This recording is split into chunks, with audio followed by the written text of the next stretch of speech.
2 ನಿಮಿಷ ನಾನು ಬಳಸ್ಕೊಡ್ತಾ ಇದ್ದೇನೆ. ಕಾರಣ ಇಷ್ಟೇ, ನಾವು ಇವತ್ತು ಆ ವ್ಯಕ್ತಿಯನ್ನು ನೆನಪು ಮಾಡಿಕೊಳ್ಳದೆ ಹೋದರೆ ಅದು ನಮಗೆ ಒಂದು ಕುಂದು ಅಂತ ನನ್ನ ಭಾವನೆ. ನಮ್ಮ ಬಾಲ್ಯದ, ನಮ್ಮ ಇಡೀ ಕುಟುಂಬದ ಒಬ್ಬ ಸದಸ್ಯನಂತಿದ್ದಂಥ ಯಕ್ಷಗಾನ ಮೇರು ನಟ ಹಡೀನ್ಮಾಳ್ ಶ್ರೀಪಾದ ಹೆಗಡೆಯವರು ಈಗ ಕೆಲವು ದಿನಗಳ ಹಿಂದೆ ದೈವಾಧೀನರಾಗದ್ದು ತಮಗೆಲ್ಲ ಗೊತ್ತಿದೆ. ಇದು ಭಾಳ ನೋವಿನ ಸಂಗತಿ. ಅದನ್ನು ಈಗ ನಾನು ನೆನಪು ಮಾಡ್ಕೊಳ್ಳಿಕ್ಕೆ ಕಾರಣ ಅಂದರೆ, ರಸರಾಮಾಯಣದ ಆರಂಭದ ದಿವಸ ಶ್ರೀಪಾದ ಹೆಗಡೆಯವರು ವ್ಯಾಖ್ಯಾನಕಾರರಾಗಿ ನಮ್ಮೊಡನೆ ಹಿರೇಮಕ್ಕಿಯ ಪಾದುಕೆಯ ಸನ್ನಿಧಿಯಲ್ಲಿ ಪಾಲ್ಗೊಂಡವರು. ಹಲವು ರಂಗದಲ್ಲಿ ನನ್ನೊಡನೆ ನಟಿಸಿದವರು, ನನಗೆ ಸಂತೋಷ ಕೊಟ್ಟವರು, ಪ್ರೇಕ್ಷಕರ ಮನದಲ್ಲಿ ಹೆಚ್ಚಾಗಿದ್ದವರು. ಅಂಥವರು ಇವತ್ತು ನಮ್ಮ ಮುಂದಿಲ್ಲ. ಸತ್ಯವಾಗಿ ಹೇಳಬೇಕು ಅಂದರೆ, ಅವರಿದ್ದರೆ ಇವತ್ತು ಅವರು ಒಬ್ಬರು ಮಹಾಗಣಪತಿಯ ಸನ್ನಿಧಿಯಲ್ಲಿ ಸೇವಾಸಕ್ತರಾಗಿ ಪಾಲ್ಗೊಳ್ಳುತ್ತಿದ್ರು ಅಂತ ನನ್ನ ಭಾವನೆ. ಖಂಡಿತ ಬರ್ತಿದ್ರು ಅವರು. ಯಾಕೆಂದರೆ ನನ್ನ ಅಣ್ಣ ಬರೆದಂಥ ರಸರಾಮಾಯಣವು, ಲೋಕಶಂಕರನು ಅವರು ಅಷ್ಟು ಹಚ್ಚಿಕೊಂಡವರು, ಮೆಚ್ಚಿಕೊಂಡವರು. ಯಾವಾಗ ಸಿಕ್ಕಿದ್ರು ಅದನ್ನೇ ಹೇಳುವವರು. ನನ್ನ ಬಗ್ಗೂ, ನನ್ನ ತಮ್ಮನ ಬಗ್ಗೂ, ನಮ್ಮ ಕುಟುಂಬದ ಬಗ್ಗೂ ತುಂಬ ಅಭಿಮಾನವುಳ್ಳ ಒಬ್ಬ ಗುರುಭಕ್ತ ಸಜ್ಜನ. ಅಂಥವ ಇವತ್ತು ನಮ್ಮ ಮುಂದಿಲ್ಲ ಅಂತಾದರೆ ಅದು ನೋವಿನ ಸಂಗತಿ. ಆದರೆ ನಮ್ಮ ಕೈಲಿ ಇಲ್ಲ ಅದು. ಆದರೂ ನನ್ನ ಕರ್ತವ್ಯ ಅಂತ ತಿಳಿದು ಈ ಸಂದರ್ಭದಲ್ಲಿ ಕಾರ್ಯಕ್ರಮ ಆರಂಭ ಆಗುವ ಪೂರ್ವದಲ್ಲಿ ಅವರ ಆತ್ಮಕ್ಕೆ ಶಾಂತಿ ಸಿಗಲಿ, ಅವರ ಕುಟುಂಬಕ್ಕೆ ಧೈರ್ಯ ಸ್ಥೈರ್ಯ ಸಿಗಲಿ, ಅವರಿಗೆ ಆದಂಥ ನೋವು ದೂರ ಆಗಲಿ, ಮತ್ತು ಅವರ ಪುತ್ರರು ಇನ್ನೂ ಹೆಚ್ಚಿನ ಕೀರ್ತಿವಂತರಾಗಿ ಪ್ರಪಂಚಕ್ಕೆ ಕಾಣಿಸಿಕೊಳ್ಳಿ ಅಂತ ನನ್ನ ಆರಾಧ್ಯ ಗಣಪತಿಯಲ್ಲಿ ಹಾಗೂ ಶ್ರೀರಾಮನಲ್ಲಿ ಬೇಡಿಕೊಳ್ಳುತ್ತಾ ಒಂದು ಅರ್ಧ ನಿಮಿಷದ ಮೌನವನ್ನು ಆಚರಿಸೋಣ ಅಂತ ತಮ್ಮೆಲ್ಲರಲ್ಲಿ ಕೇಳ್ಕೊಡ್ತೇನೆ.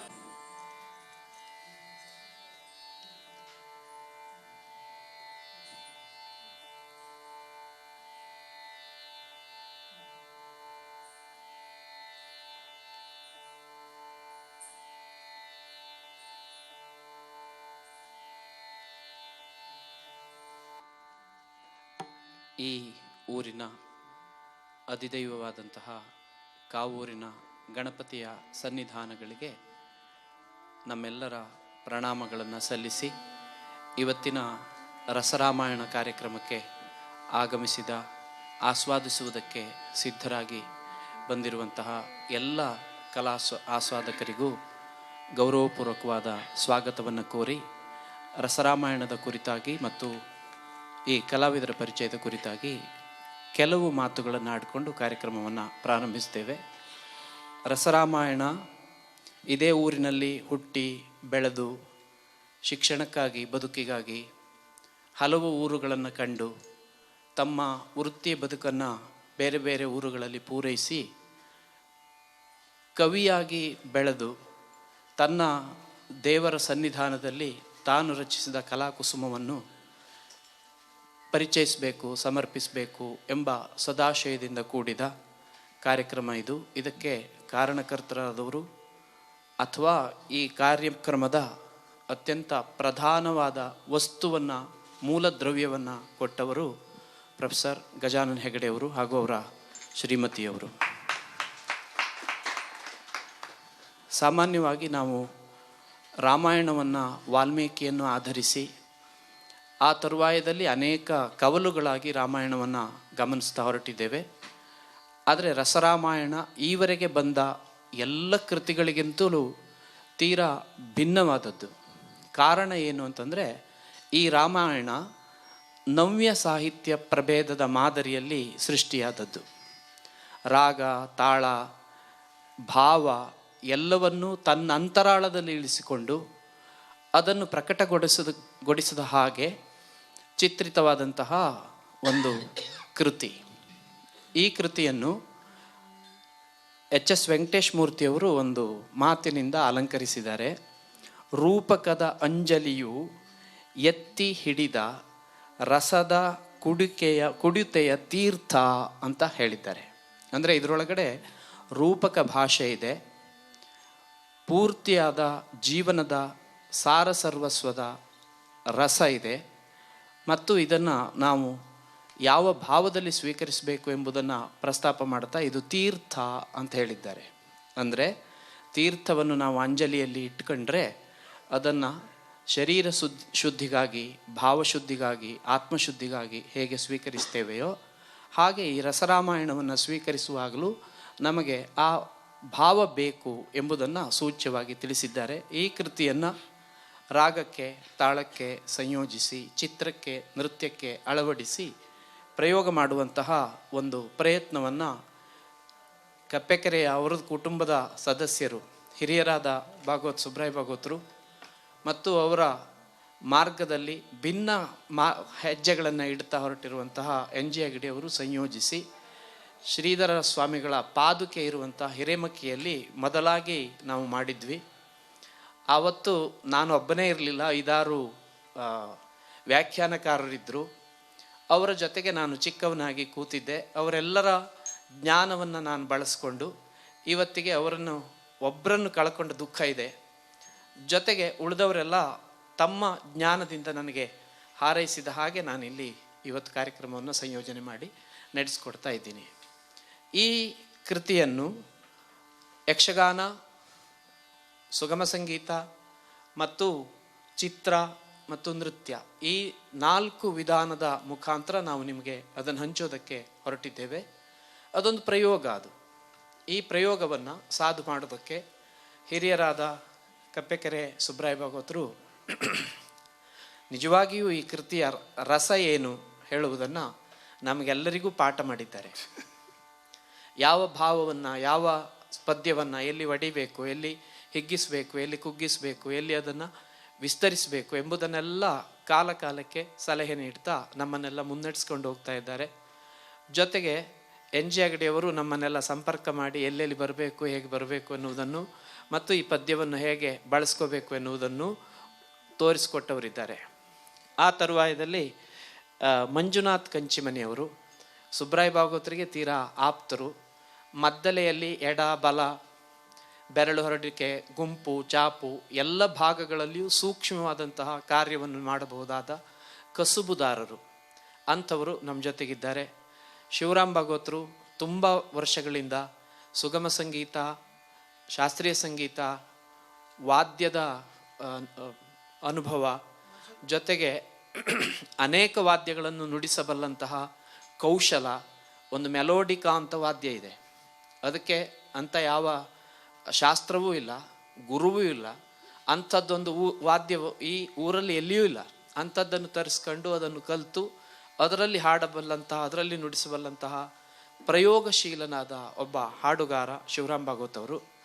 ಮತ್ತು ಸದಾ ಮೌನಿ ಆದರೆ ಸದಾ ಚಿಂತನೆ ಮಾಡ್ತಾ ಈ ಇಡೀ ರಸರಾಮಾಯಣದ ಪದ್ಯಗಳಿಗೆ ಜೀವ ತುಂಬುವ ಚಂದ್ರಶೇಖರ್ ಭಂಡಾರಿಯವರು ನಮ್ಮ ಜೊತೆಗಿದ್ದಾರೆ.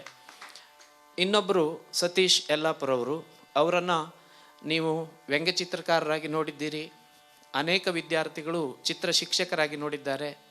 ಇನ್ನು ಅನೇಕ ಚಿತ್ರಕಲಾವಿದರು ಚಿತ್ರಕಲೆಯನ್ನು ಹೇಗೆ ಬಿಡಿಸಬೇಕು, ಹೇಗೆ ಅದಕ್ಕೆ ಅರ್ಥ ಹಚ್ಚಬೇಕು ಎನ್ನುವ ವಿಶ್ಲೇಷಣಕಾರರಾಗಿ, ಅವರಿಗೆ ಮಾರ್ಗದರ್ಶಕರಾಗಿ ಕಂಡಿದ್ದಾರೆ. ನಾನು ಅವರನ್ನು ಯಕ್ಷಗಾನ ಕಲಾವಿದನಾಗಿ ಕಂಡಿದ್ದೇನೆ. ಇನ್ನು ಅನೇಕರು ಬಹುವಿಧದಲ್ಲಿ ಅವರನ್ನು ಕಂಡಿದ್ದಾರೆ. ಅವರು ಇವತ್ತು ಚಿತ್ರವನ್ನು ಬಿಡಿಸ್ಕೊಡೋದಕ್ಕೆ ನಮ್ಮ ಜೊತೆಗಿದ್ದಾರೆ.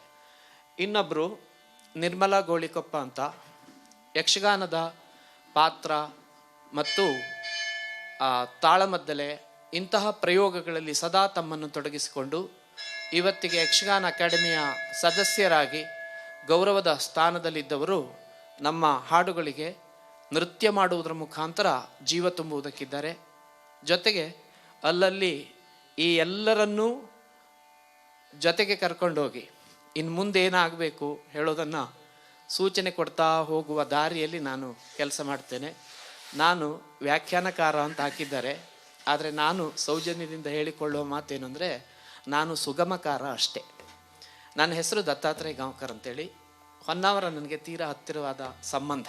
ಕಾರಣ SDM ಕಾಲೇಜಲ್ಲಿ ನನ್ನ ವೃತ್ತಿ ಜೀವನದ ಮೊದಲ ಹೆಜ್ಜೆ ಇಟ್ಟದ್ದು. ಆದ್ದರಿಂದ ಹೊನ್ನಾವರ ನನಗೆ ಪ್ರೀತಿಯಾದಂಥ ತಾಣ. ಈ ಕಾವೂರ ಗಣಪತಿ ನಡೆಸಿಕೊಟ್ಟ ಹಾಗೆ ನಾವು ಈ ಕಾರ್ಯಕ್ರಮವನ್ನು ಮಾಡ್ತೇವೆ. ಎಲ್ಲ ಕಲಾವಿದರಿಗೂ ಪ್ರೀತಿಪೂರ್ವಕವಾಗಿ ಸ್ವಾಗತವನ್ನು ಕೋರ್ತಾ, ಪರಿಚಯವನ್ನು ಹೇಳ್ತಾ ನಾವು ಮೊದಲ ಪದ್ಯಕ್ಕೆ ಪ್ರವೇಶ ಮಾಡ್ತೇವೆ. ಅದು ಎಲ್ಲ ಕವಿಗಳು ಕೂಡ ಪ್ರಾರ್ಥನೆಯಿಂದಲೇ ತಮ್ಮ ಮಹಾಕಾವ್ಯವನ್ನು ತೊಡಗ್ತಾರೆ. ಅಂಥದ್ದು ಸರಸ್ವತಿ ಎಂಬ ಪದ್ಯವನ್ನು ಭಾಗವತರು ಮತ್ತು ಇಬ್ಬರು ಜುಗಲ್ಬಂದಿಯಲ್ಲಿ ಹಾಡ್ತಾರೆ. ನೋಡೋಣ, ಕೇಳೋಣ. ವಕ್ರತುಂಡ ಮಹಾಕಾಯ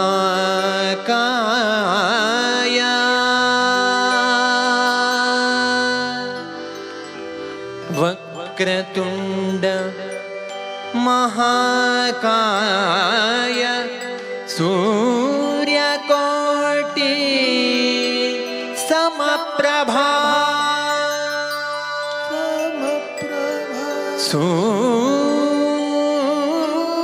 ಸೂರ್ಯಕೋಟಿ ಸಮಪ್ರಭಾ ನಿರ್ವಿಘ್ನಂ ಕುರು ಮೇ ದೇವ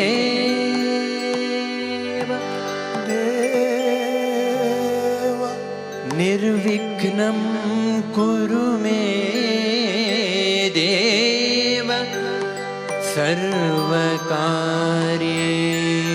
ಸರ್ವದಾ.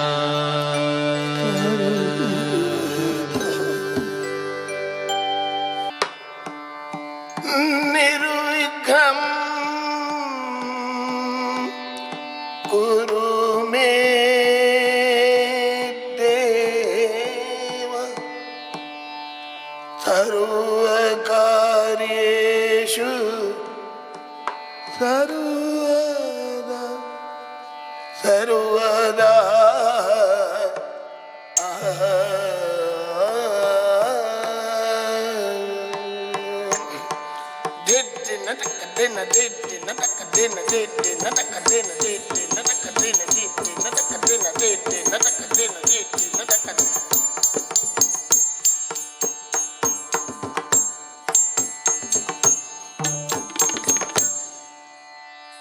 ಎನ್ನಯ ಕುಲದೈವ ಸಿದ್ಧಿ ವಿನಾಯಕ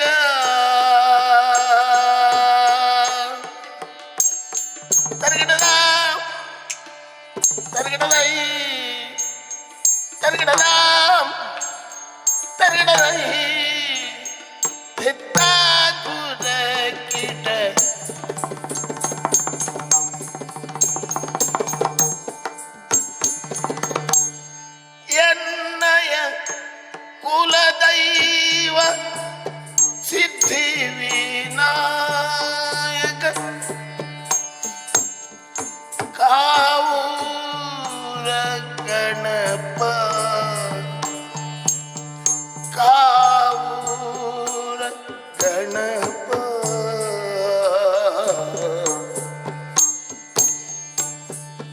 ತನ್ನ ಹಿರಿಮೆ ಕಂದ ನಿನಗಿರಲೆಂದು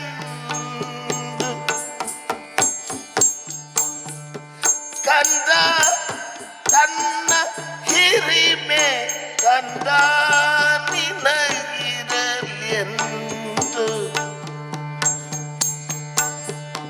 ಚಂದ ಚಂದದಿ ಹಾರೈಸಿದ ಕಂದ ನಿನಗಿರಲೆಂದು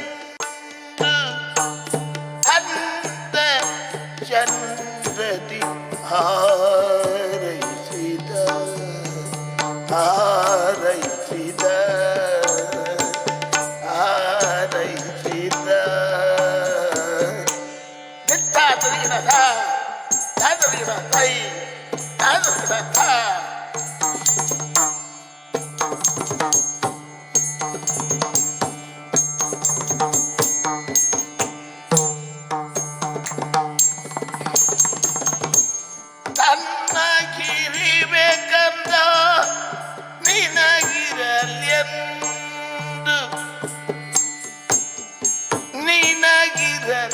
ಎಂದು ಚಂದ ಚಂದದಿ ಹಾರೈಸಿದ ಅಂದ ಚಂದದ ನುಡಿಯಲ್ಲಿ ಹಾರೈಸಿದ ನುಡಿಯಲ್ಲಿ ಹಾರೈಸಿದ ಹಾರೈಸಿದ ಹಾರೈಸಿದ ಚಂದ ಚಂದದ ನುಡಿಯಲ್ಲಿ ಮಂದಗಾತ್ರದಿ ಹಾರೈಸಿದ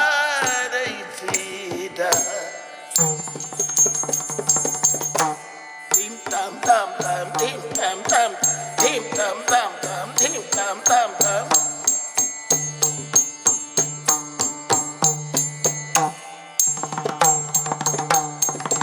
ನನ್ನಯ ಕುಲದೈವ ಕಾವೂರ ಗಣವ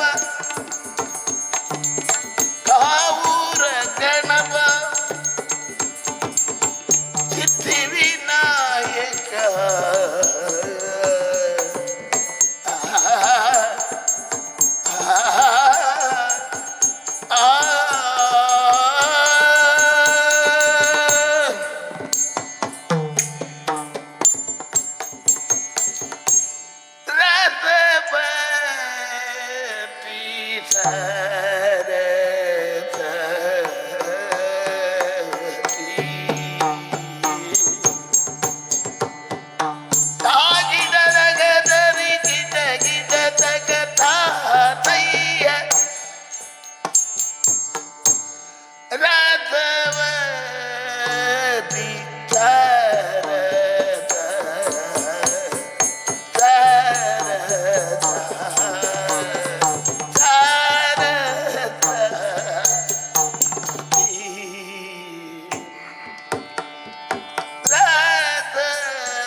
ನನ್ನಿಂದ ಆಯ್ತು ನನ್ನಿಂದ ತೆತ್ತಿ ಬರೆದಿದ ಆಯ್ತು ಪದ ಆಯ್ತು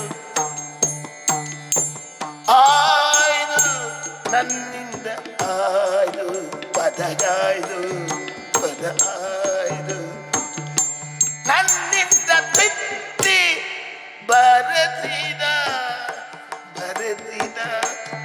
ಬರೆಸಿದ ಬರೆಸಿದ ರಸರಾಮಾಯಣ ರಸರಾಮಾಯಣ ಆಯ್ತು ನನ್ನಿಂದ ತಿದ್ದಿ ಬರೆಸಿದ ರಸರಾಮಾಯಣ ರಸರಾಮಾಯಣ ತತ್ತಿನ ತಿನ್ನಕ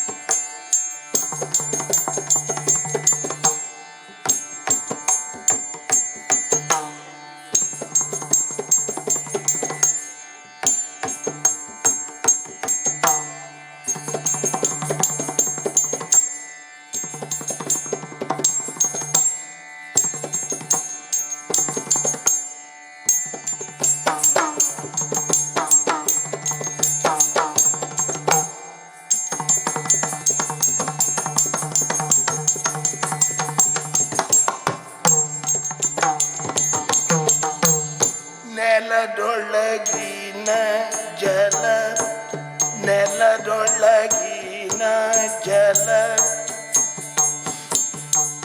ನೆಲದೊಳಗಿನ ಜಲ ಕಲ್ಪವೃಕ್ಷದ ಕಲ್ಪವೃಕ್ಷದ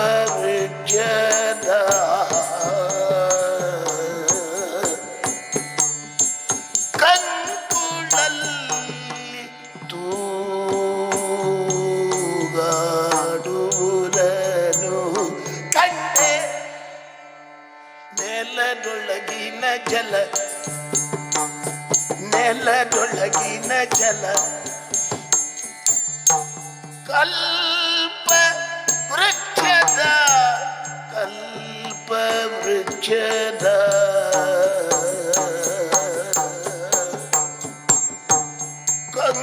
ಕಂಕುಳಲ್ಲಿ ಕಂಕುಳಲ್ಲಿ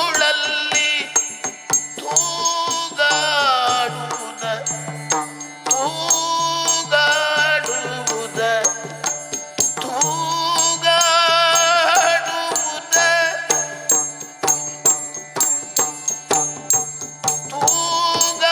ತೂಗಾಡುವುದನು ಕಂಡೆ ಕಂಡೆ ಕಂಡೆ ರಥವತಿ ರಥವತಿ ಸರಸ್ವತಿ ರಥವತಿ ಸರಸ್ವತಿ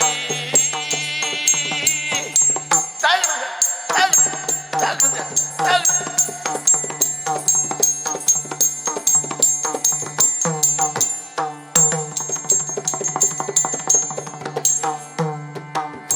ರಥವತಿ ಸರಸ್ವತಿ ಸರಸ್ವತಿ ಸರಸ್ವತಿ ರಥವತಿ ಸರಸ್ವತಿ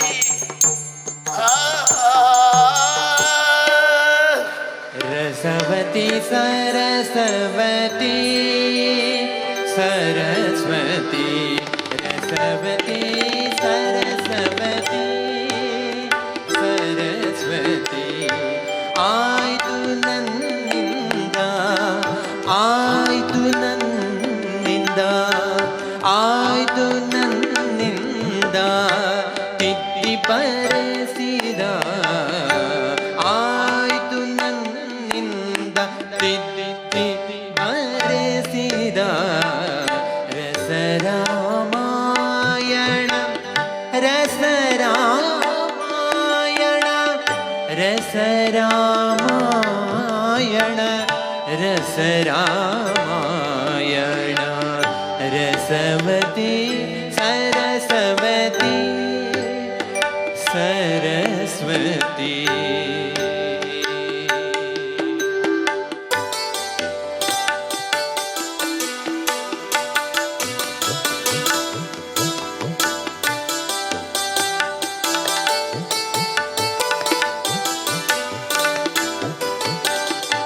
ನನ್ನ ಕುಲದೈವ ಸಿದ್ಧಿ ವಿನಾಯಕ ನನ್ನ ಕುಲದೈವ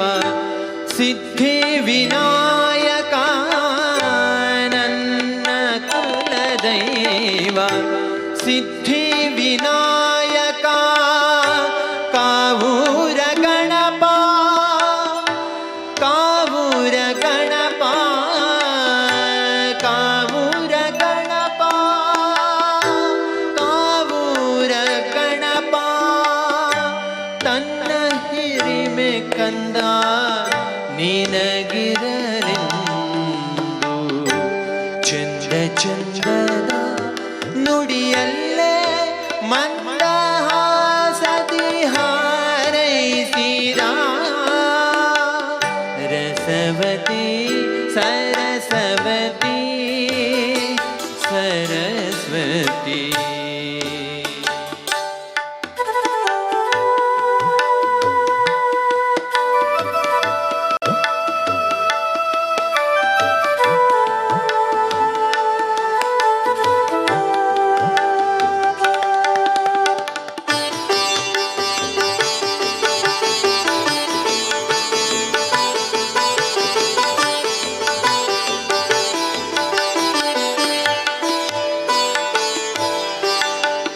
ನೆಲದೊಳಗಿನ ಜಲ ಕಲ್ಪವೃಕ್ಷದ ನೆಲದೊಳಗಿನ ಜಲ ಕಲ್ಪವೃಕ್ಷದ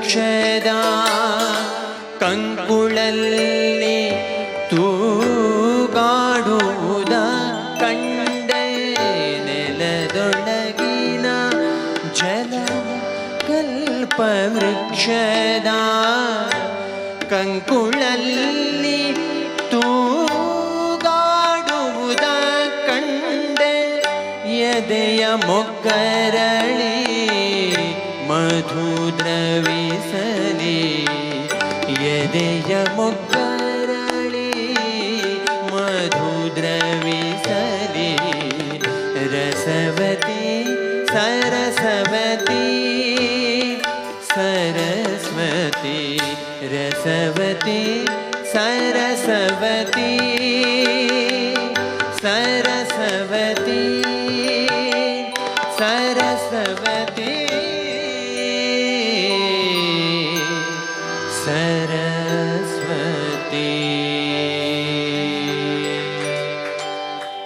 ರಸರಾಮಾಯಣದ ಮೊದಲ ಕಾಂಡದ ಮೊದಲ ಪದ್ಯ ಇದು. ಕೇವಲ 11 ಸಾಲುಗಳಿಂದ ಕೂಡಿದ ಪದ್ಯವನ್ನು ಇಬ್ಬರು ಭಾಗವತರು ತುಂಬ ವಿಸ್ತಾರವಾಗಿ ಹಾಡಿ, ಇಬ್ಬರು, ಒಬ್ಬರು ನೃತ್ಯದವರು ಇನ್ನೊಬ್ಬರು ಚಿತ್ರದವರು, ತುಂಬ ವಿಸ್ತಾರವಾಗಿ ನಿಮಗೆ ಪರಿಚಯಿಸಿದ್ದಾರೆ. ಪಠ್ಯದ ಮೊದಲನೇ ಸಾಲು ಹೇಳ್ತದೆ ರಸವತಿ. ರಸವತಿ ಅಂತ ಭೂಮಿಗೆ ಕರೆಯುವುದು. ಬ್ರಹ್ಮ ಭೂಮಿಯನ್ನು ಸೃಷ್ಟಿ ಮಾಡಿದವಾಗ ಶತರೂಪೆ ಅಂತ ಹೆಸರಿಟ್ಟು ಅದರೊಳಗೆ 100 ಹೆಸರಲ್ಲಿ ರಸವತಿ ಎಂಬ ಪದ ಇದೆ. ನಮಗೆ ಬದುಕು ಯಾವಾಗಲೂ ನೀರಸವಾಗಿ ಕಾಣುವುದೇ ಇಲ್ಲ, ರಸಭರಿತವಾಗಿಯೇ ಕಾಣ್ತದೆ. ಯಾಕೆಂದರೆ ಈ ಭೂಮಿಗೆ ಕಾಲಿಟ್ಟು ಯಾರು ಬದುಕ್ತಾರೋ ಅವರಿಗೆ ನಾಲಿಗೆಗೆ ಷಡ್ರಸ, ಕಿವಿಗೆ ಕಣ್ಣಿಗೆ ನವರಸಗಳು ಎಲ್ಲ ಸೇರಿ ಒಂದು ಜೀವನದ ಪ್ರೀತಿಯ ರಸವೇ ಈ ಭೂಮಿ. ಇನ್ನೊಂದು ರಸವತಿ ಎಂಬುದನ್ನು ನಾವಿಲ್ಲಿ ವಾಲ್ಮೀಕಿಯ ರಾಮಾಯಣಕ್ಕೆ ಹೇಳಿದರೆ ಅದನ್ನು ಅನ್ವಯಿಸಿಕೊಂಡ್ರೆ ಈ ರಸರಾಮಾಯಣದ ಮೂಲ ತಾಯಿ ಅದು ಅನ್ನೋದು ಸ್ಪಷ್ಟ ಗೊತ್ತಾಗ್ತದೆ. ಇನ್ನೊಂದು ಸರಸವತಿ. ರಸವತಿ ಎನ್ನುವುದು ಕಾವ್ಯಕ್ಕೆ ಅನ್ವಯಿಸಬಹುದಾದಂತಹ ಪದ, ನವರಸಗಳಿಂದ ಕೂಡಿರ್ತದೆ ಕಾವ್ಯ ಎನ್ನುವುದು. ಇನ್ನೊಂದು ಸರಸವತಿ. ಕಾವ್ಯ ಯಾವಾಗಲೂ ಸರಸವನ್ನೇ ಪ್ರೀತಿಸ್ತದೆ, ಕಾವ್ಯಾಸ್ವಾದಕನು ಅದನ್ನೇ ಆಸ್ವಾದಿಸ್ತಾನೆ.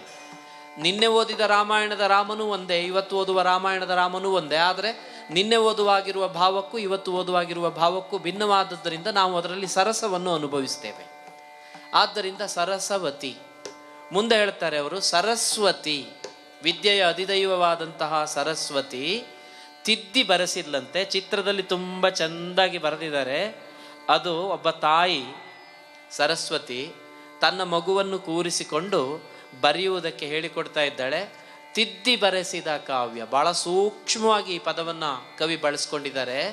ಕಾರಣ ಏನು ಅಂತಂದರೆ, ಇಡೀ ದೇಶದ ಎಲ್ಲ ಭಾಷೆಗಳಲ್ಲಿ ರಾಮಾಯಣದ ಪುನರ್ವ್ಯಾಖ್ಯಾನ, ಪುನರ್ರಚನೆ ಆಗ್ತಾನೆ ಸಾಗಿದೆ. ಎಷ್ಟು ಸಾಗಿದ್ರೂ ಕೊನೆಗೆ ಇನ್ನೊಂದಿಷ್ಟು ಬರೆಯುವುದು ಉಳಿತಲ್ಲ ಅಂತ ಅನ್ನಿಸ್ತದೆ. ಅಂಥದ್ರಲ್ಲಿ ಆಯ್ದು ಇದನ್ನು ಬರಿ ಅಂತ ಪ್ರೇರೇಪಿಸಿ ಆಕೆ ತಿದ್ದಿ ಬರೆಸಿದ ಕಾವ್ಯ. ತುಂಬ ಮಾತ್ರ ಸ್ವರೂಪಳಾದಂತಹ ಸರಸ್ವತಿ ತನ್ನ ಮಗುವಿಗೆ ಕಲಿಸಿದ ಹಾಗೆ ಕಲಿಸಿ ತಿದ್ದಿ ಬರೆಸಿದ ಕಾವ್ಯ ರಸರಾಮಾಯಣ. ಅಂದರೆ ಇದರಲ್ಲಿ ಸರಸವೂ ಇದೆ, ಆಮೇಲೆ ರಸವೂ ಇದೆ, ಸರಸ್ವತಿಯೂ ಇದೆ, ಎಲ್ಲರೂ ಸೇರಿ ತಿದ್ದಿ ಬರೆಸಿದ ರಾಮಾಯಣ. ಯಾಕೆ ಇದನ್ನು ತಿದ್ದಿ ಬರೆಸಿದ ಅಂತ ಕವಿ ಹೇಳ್ತಾನೆ ಅನ್ನೋದಕ್ಕೆ ಮುಂದೆ ಒಂದು ವಿಸ್ತಾರವಾದ ವಿವರ ಇರುವಂತಹ ಪದ್ಯ ಇದೆ. ಅದನ್ನು ನಾವು ಇವತ್ತು ಆಯ್ಕೆ ಮಾಡ್ಕೊಳ್ಳಿಲ್ಲ. ರಾಮನನ್ನು ಕಾಣುವುದಕ್ಕೆ ಭರತ ಶತ್ರುಘ್ನಾದಿಗಳೆಲ್ಲ ಕಾಡಿಗೆ ಹೋಗ್ತಾರೆ ಪಾದುಕೆಯನ್ನು ಪಡೆಯುವ ಗಳಿಗೆಯಲ್ಲಿ. ಆಗ ಲಕ್ಷ್ಮಣ ಶತ್ರುಘ್ನನನ್ನು ಕರೆದು ಮಾತಾಡಿಸ್ತಾನೆ. ಏನು ಮಾಡ್ತಾ ಇದ್ದಾಳೆ ನನ್ನ ಹೆಂಡತಿ, ನಿನ್ನ ಅತ್ತಿಗೆ ಏನು ಮಾಡ್ತಾ ಇದ್ದಾಳೆ ಅಂತ ಪ್ರಶ್ನೆ ಮಾಡ್ತಾನೆ. ಎಲ್ಲ ರಾಮಾಯಣದ ಕವಿಗಳ ಕಣ್ಣು ರಾಮ ಮತ್ತು ಭರತರ ನಡುವಿನ ಸಂವಾದದ ಮೇಲಿದ್ರೆ, ಈ ತಿದ್ದಿ ಬರೆಸಲ್ಪಟ್ಟಂತಹ ರಸರಾಮಾಯಣದ ಕವಿಯ ಕಣ್ಣು ಆ ಜನಸಂದಣಿಯ ನಡುವೆ ಏಕಾಂಗಿಯಾಗಿರುವ ಲಕ್ಷ್ಮಣನ ಜೊತೆಗೆ ಸಂವಾದ ಮಾಡುವಂತಹ ಶತ್ರುಘ್ನನ ಮಾತಿದೆ. ಆತ ಹೇಳ್ತಾನೆ, ಧ್ಯಾನಸ್ಥೆ ಸದಾ ನಿನ್ನ ಧ್ಯಾನದಲ್ಲಿದ್ದಾಳೆ, ಇಲ್ಲಿದ್ದ ಹಾಗೆ ನಾರು ಮುಡಿ ಉಟ್ಟು ಕೂತಿದ್ದಾಳೆ, ಒಂದು ನಿನ್ನ ಚಿತ್ರಪಟವನ್ನು ಇಟ್ಟುಕೊಂಡು ತಪಸ್ವಿನಿ ಹಾಗೆ ಇದ್ದಾಳೆ ಅಂತ ವಿವರಿಸ್ತಾನೆ. ಈ ವಿವರ ಬೇರೆ ಯಾವ ರಾಮಾಯಣದಲ್ಲೂ ಸಿಗುವುದಿಲ್ಲ. ಯಾಕೆಂದ್ರೆ ಸರಸ್ವತಿಗೆ ಈಗ ಅನಿಸ್ತಾ ಇದೆ, ವಾಲ್ಮೀಕಿ ಹತ್ರ ಇದನ್ನು ಬರ್ಸೋಕ್ಕಾಗಿಲ್ಲ ನನಗೆ, ಅದಕ್ಕಾಗಿ ಇದನ್ನು ತಿದ್ದುತ್ತಿದ್ದೇನೆ ಅಂತ. ಕವಿಯನ್ನು ತಿದ್ದಿದ್ದಲ್ಲ, ಸರಸ್ವತಿಯೇ ಸ್ವತಃ ತನ್ನನ್ನು ತಾನು ತಿದ್ದಿಕೊಂಡು ಈ ಕಾವ್ಯವನ್ನು ಬರಿತಾ ಇದ್ದೇನೆ ಅಂತ ಎನ್ನುವ ಹಾಗೆ ಹೇಳಿದ್ದಾರೆ. ಇನ್ನೊಂದು ವಿಶೇಷ, ಎರಡನೆಯ ಸಾಲುಗಳಲ್ಲಿ ಅವರು ತನ್ನ ಆರಾಧ್ಯ ದೈವವಾದಂತಹ ಕಾವೂರ ಗಣಪನನ್ನ ನೆನ್ಪು ಮಾಡ್ಕೊಳ್ತಾರೆ. ತುಂಬ ಸುಂದರವಾದಂತಹ ಸನ್ನಿವೇಶ ಅದು. ಅವ್ರು ಹೇಳ್ತಾರೆ, ಎನ್ನ ಕುಲದೈವ ಸಿದ್ಧಿ ವಿನಾಯಕ ಕಾವೂರ ಗಣಪ ತನ್ನ ಹಿರಿಮೆ ನಿನಗಿರಲಿ ಕಂದ ಎಂದು. ತುಂಬ ಸೂಕ್ಷ್ಮವಾಗಿ ಆಲೋಚನೆ ಮಾಡಬೇಕು. ಅವ ಕಾವೂರಿನ ಗಣಪ, ಇವ ಕಾವೂರಿನ ಗಜಾನನ. ನನ್ನ ಹಿರಿಮೆ ನಿನಗಿರಲಿ ಎಂದು, ನನ್ನನ್ನು ಇಡೀ ಊರವರೆಲ್ಲ ಗೌರವಿಸ್ತಾರೆ, ಪ್ರೀತಿಸ್ತಾರೆ, ಭಕ್ತಿಯಿಂದ ಪೂಜೆ ಮಾಡ್ತಾರೆ. ಹಾಗೆ ಅದಕ್ಕೆ ಪರ್ಯಾಯವಾಗಿ ನಿನಗೂ ಆ ಹಿರಿಮೆ ಲಭ್ಯವಾಗಲಿ ಅಂತ ನೀನಿದನ್ನು ಬರಿ ಅಂತ ಮಂದಹಾಸದಿ ಚಂದದ ನುಡಿಯಲ್ಲಿ ಮಂದಹಾಸದಿ ಹಾರೈಸಿದ. ಚಿತ್ರದಲ್ಲಿಯೂ ಗಣಪತಿ ಮಂದಹಾಸದಲ್ಲಿ ಕೂಡಿದ್ದಾನೆ. ವಿಶೇಷ ಅಂದರೆ ಚಿತ್ರದಲ್ಲಿ ಯಕ್ಷ ಗಣಪತಿ ಇದೆ. ಯಕ್ಷಗಾನದ ಚಿತ್ರಗಳ ಮಾದರಿಯಲ್ಲಿ ಚಿತ್ರ ರಚನೆ ಆಗಿದೆ. ಕಾರಣ ಇಷ್ಟೇ, ಸತೀಶ್ ಹೆಗಡೆಯವರು ಸ್ವತಃ ಯಕ್ಷಗಾನ ಕಲಾವಿದರು ಹೌದು. ಇತ್ತೀಚೆಗೆ ಫೇಸ್ಬುಕ್ ಮುಖಾಂತರ ಯಕ್ಷಚಿತ್ರ ಅಂತ ಒಂದು ಬರೆದು ತುಂಬ ಚರ್ಚೆ ಚಿಂತನೆಗಳಿಗೆ ಒಳಗಾದಂತಹ ಒಂದು ಚಿತ್ರ ಪ್ರಭೇದವನ್ನೇ ಸೃಷ್ಟಿ ಮಾಡಿದ, ಯಕ್ಷಪ್ರಧಾನವಾದ ಚಿತ್ರ ಪ್ರಭೇದ ಸೃಷ್ಟಿ ಮಾಡಿದ ಕೀರ್ತಿಗೆ ಪಾತ್ರರಾದವರು. ಹಾಗಾಗಿ ಆ ಚಿತ್ರವನ್ನು, ಗಣಪತಿಯ ಚಿತ್ರವನ್ನು ಹಾಗೆ ಬಿಡಿಸಿದ್ದಾರೆ. ಇನ್ನು ನೆಲದೊಳಗಿನ ಜಲ ಕಲ್ಪವೃಕ್ಷದ ಕಂಕುಳಲ್ಲಿ ತೂಗ ಆಡುವುದ ಕಂಡೆ, ತುಂಬ ಸುಂದರವಾದ ಒಂದು ರೂಪಕ ಅದು. ಅಲ್ಲಿ ಕಲ್ಪವೃಕ್ಷ ಇದೆ, ಅದರೊಳಗಡೆ ಕಂಕುಳಲ್ಲಿ ಎಳೆನೀರು ತೂಗಾಡ್ತಾ ಇದೆ. ತಾಯಿಯೊಬ್ಬಳು ತನ್ನ ಕೂಸನ್ನು ಕಂಕುಳಲ್ಲಿ ಹೊತ್ತು ಸಂಭ್ರಮಿಸುವ ಸುಖವನ್ನ ಅವರು ಉಲ್ಲೇಖ ಮಾಡಿದ್ದಾರೆ. ಯಾಕೆ ತೆಂಗಿನಕಾಯಿಯ ಕತೆ ಬಂತು, ಯಾಕೆ ಕಲ್ಪವೃಕ್ಷದ ಕತೆ ಬಂತು ಅಂತ ಆಲೋಚನೆ ಮಾಡುವಾಗ ಕಾವ್ಯ ಓದುವುದಕ್ಕಿಂತ ಈ ಪರಿಸರವನ್ನು ನೋಡಿದರೆ ಸ್ಪಷ್ಟವಾಗಿ ಗೊತ್ತಾಗ್ತದೆ. ಆ ದಾರಿಯಿಂದ ಕಾವೂರಿಗೆ ಬರುವ ಮಾರ್ಗದಲ್ಲಿ ತೆಂಗು ಕಂಗುಗಳಿದ್ರೂ ಕೂಡ ಕಾಣುವುದು ತೆಂಗೆ ಜಾಸ್ತಿ. ಆದ್ದರಿಂದ ಕವಿಯ ಕಣ್ಣು ಗ್ರಹಿಸಿದ್ದು ಆ ತೆಂಗನ್ನು, ಅದನ್ನು ಕಂಡೆ ಅಂತ ಹೇಳ್ತಾರೆ, ಒಂದು ರೂಪಕವನ್ನು ಕೊಡ್ತಾರೆ. ಕಾವ್ಯದುದ್ದಕ್ಕೂ ಬರುವ ಒಂದು ಅಂಕಿತ ನಾಮ ಇದ್ದ ಹಾಗೆ ಒಂದು ಅಂಕಿತವಾದಂತಹ ವಾಕ್ಯ ಬರ್ತದೆ.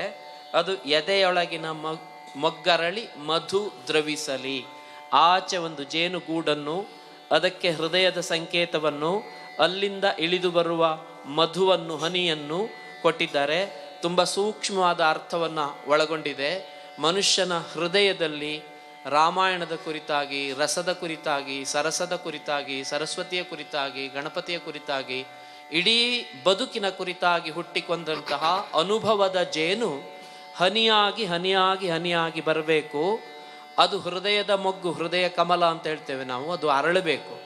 ಅರಳಿ ಅದರಿಂದ ಮಧು ದ್ರವಿಸಲಿ ಅಂತ ಹೇಳ್ತಾರೆ. ಅದರ ಅರ್ಥ ಇಷ್ಟೇ, ಮನುಷ್ಯನ ಹೃದಯ ಹೇಳುವುದು ಕಾಠಿಣ್ಯದಿಂದ ಕೂಡಿದದೆ, ಮಾಧುರ್ಯದಿಂದ ಕೂಡಿದ್ದು, ಅದರಿಂದ ಸುರಿಯುವ ಪ್ರತಿಯೊಂದು ಹನಿಯು ಮಧುವಾಗಲಿ ಮಧುರವಾಗಲಿ ಅಂತ ಈ ರಸರಾಮಾಯಣದ ಯಾನವನ್ನು ಪ್ರಾರಂಭ ಮಾಡ್ತಾ ಇದ್ದೇವೆ. ನಿರ್ಮಲಾ ಅವರು ಕೂಡ ತುಂಬ ಸುಂದರವಾದಂತಹ ಹೆಜ್ಜೆಗಳ ಮುಖಾಂತರ ಈ ಚಿತ್ರವನ್ನು ನಮಗೆ, ಈ ನರ್ತನವನ್ನು ನಡೆಸಿಕೊಟ್ಟಿದ್ದಾರೆ. ಈಗ ನಾವು ಮುಂದೆ ಸಾಗ್ತಾ ಇರುವುದು ವಾಲ್ಮೀಕಿ ದರ್ಶನ ಎಂಬ ಪದ್ಯವನ್ನು ನೋಡ್ತಾ ಇದ್ದೇವೆ.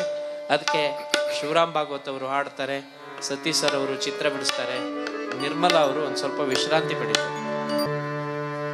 ಬೇಡನೊಬ್ಬ ವಾಲ್ಮೀಕಿಯಾದ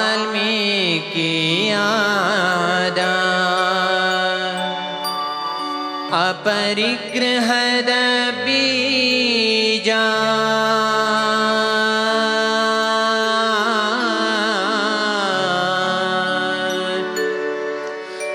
ಅಪರಿಗ್ರಹದ ಬೀಜ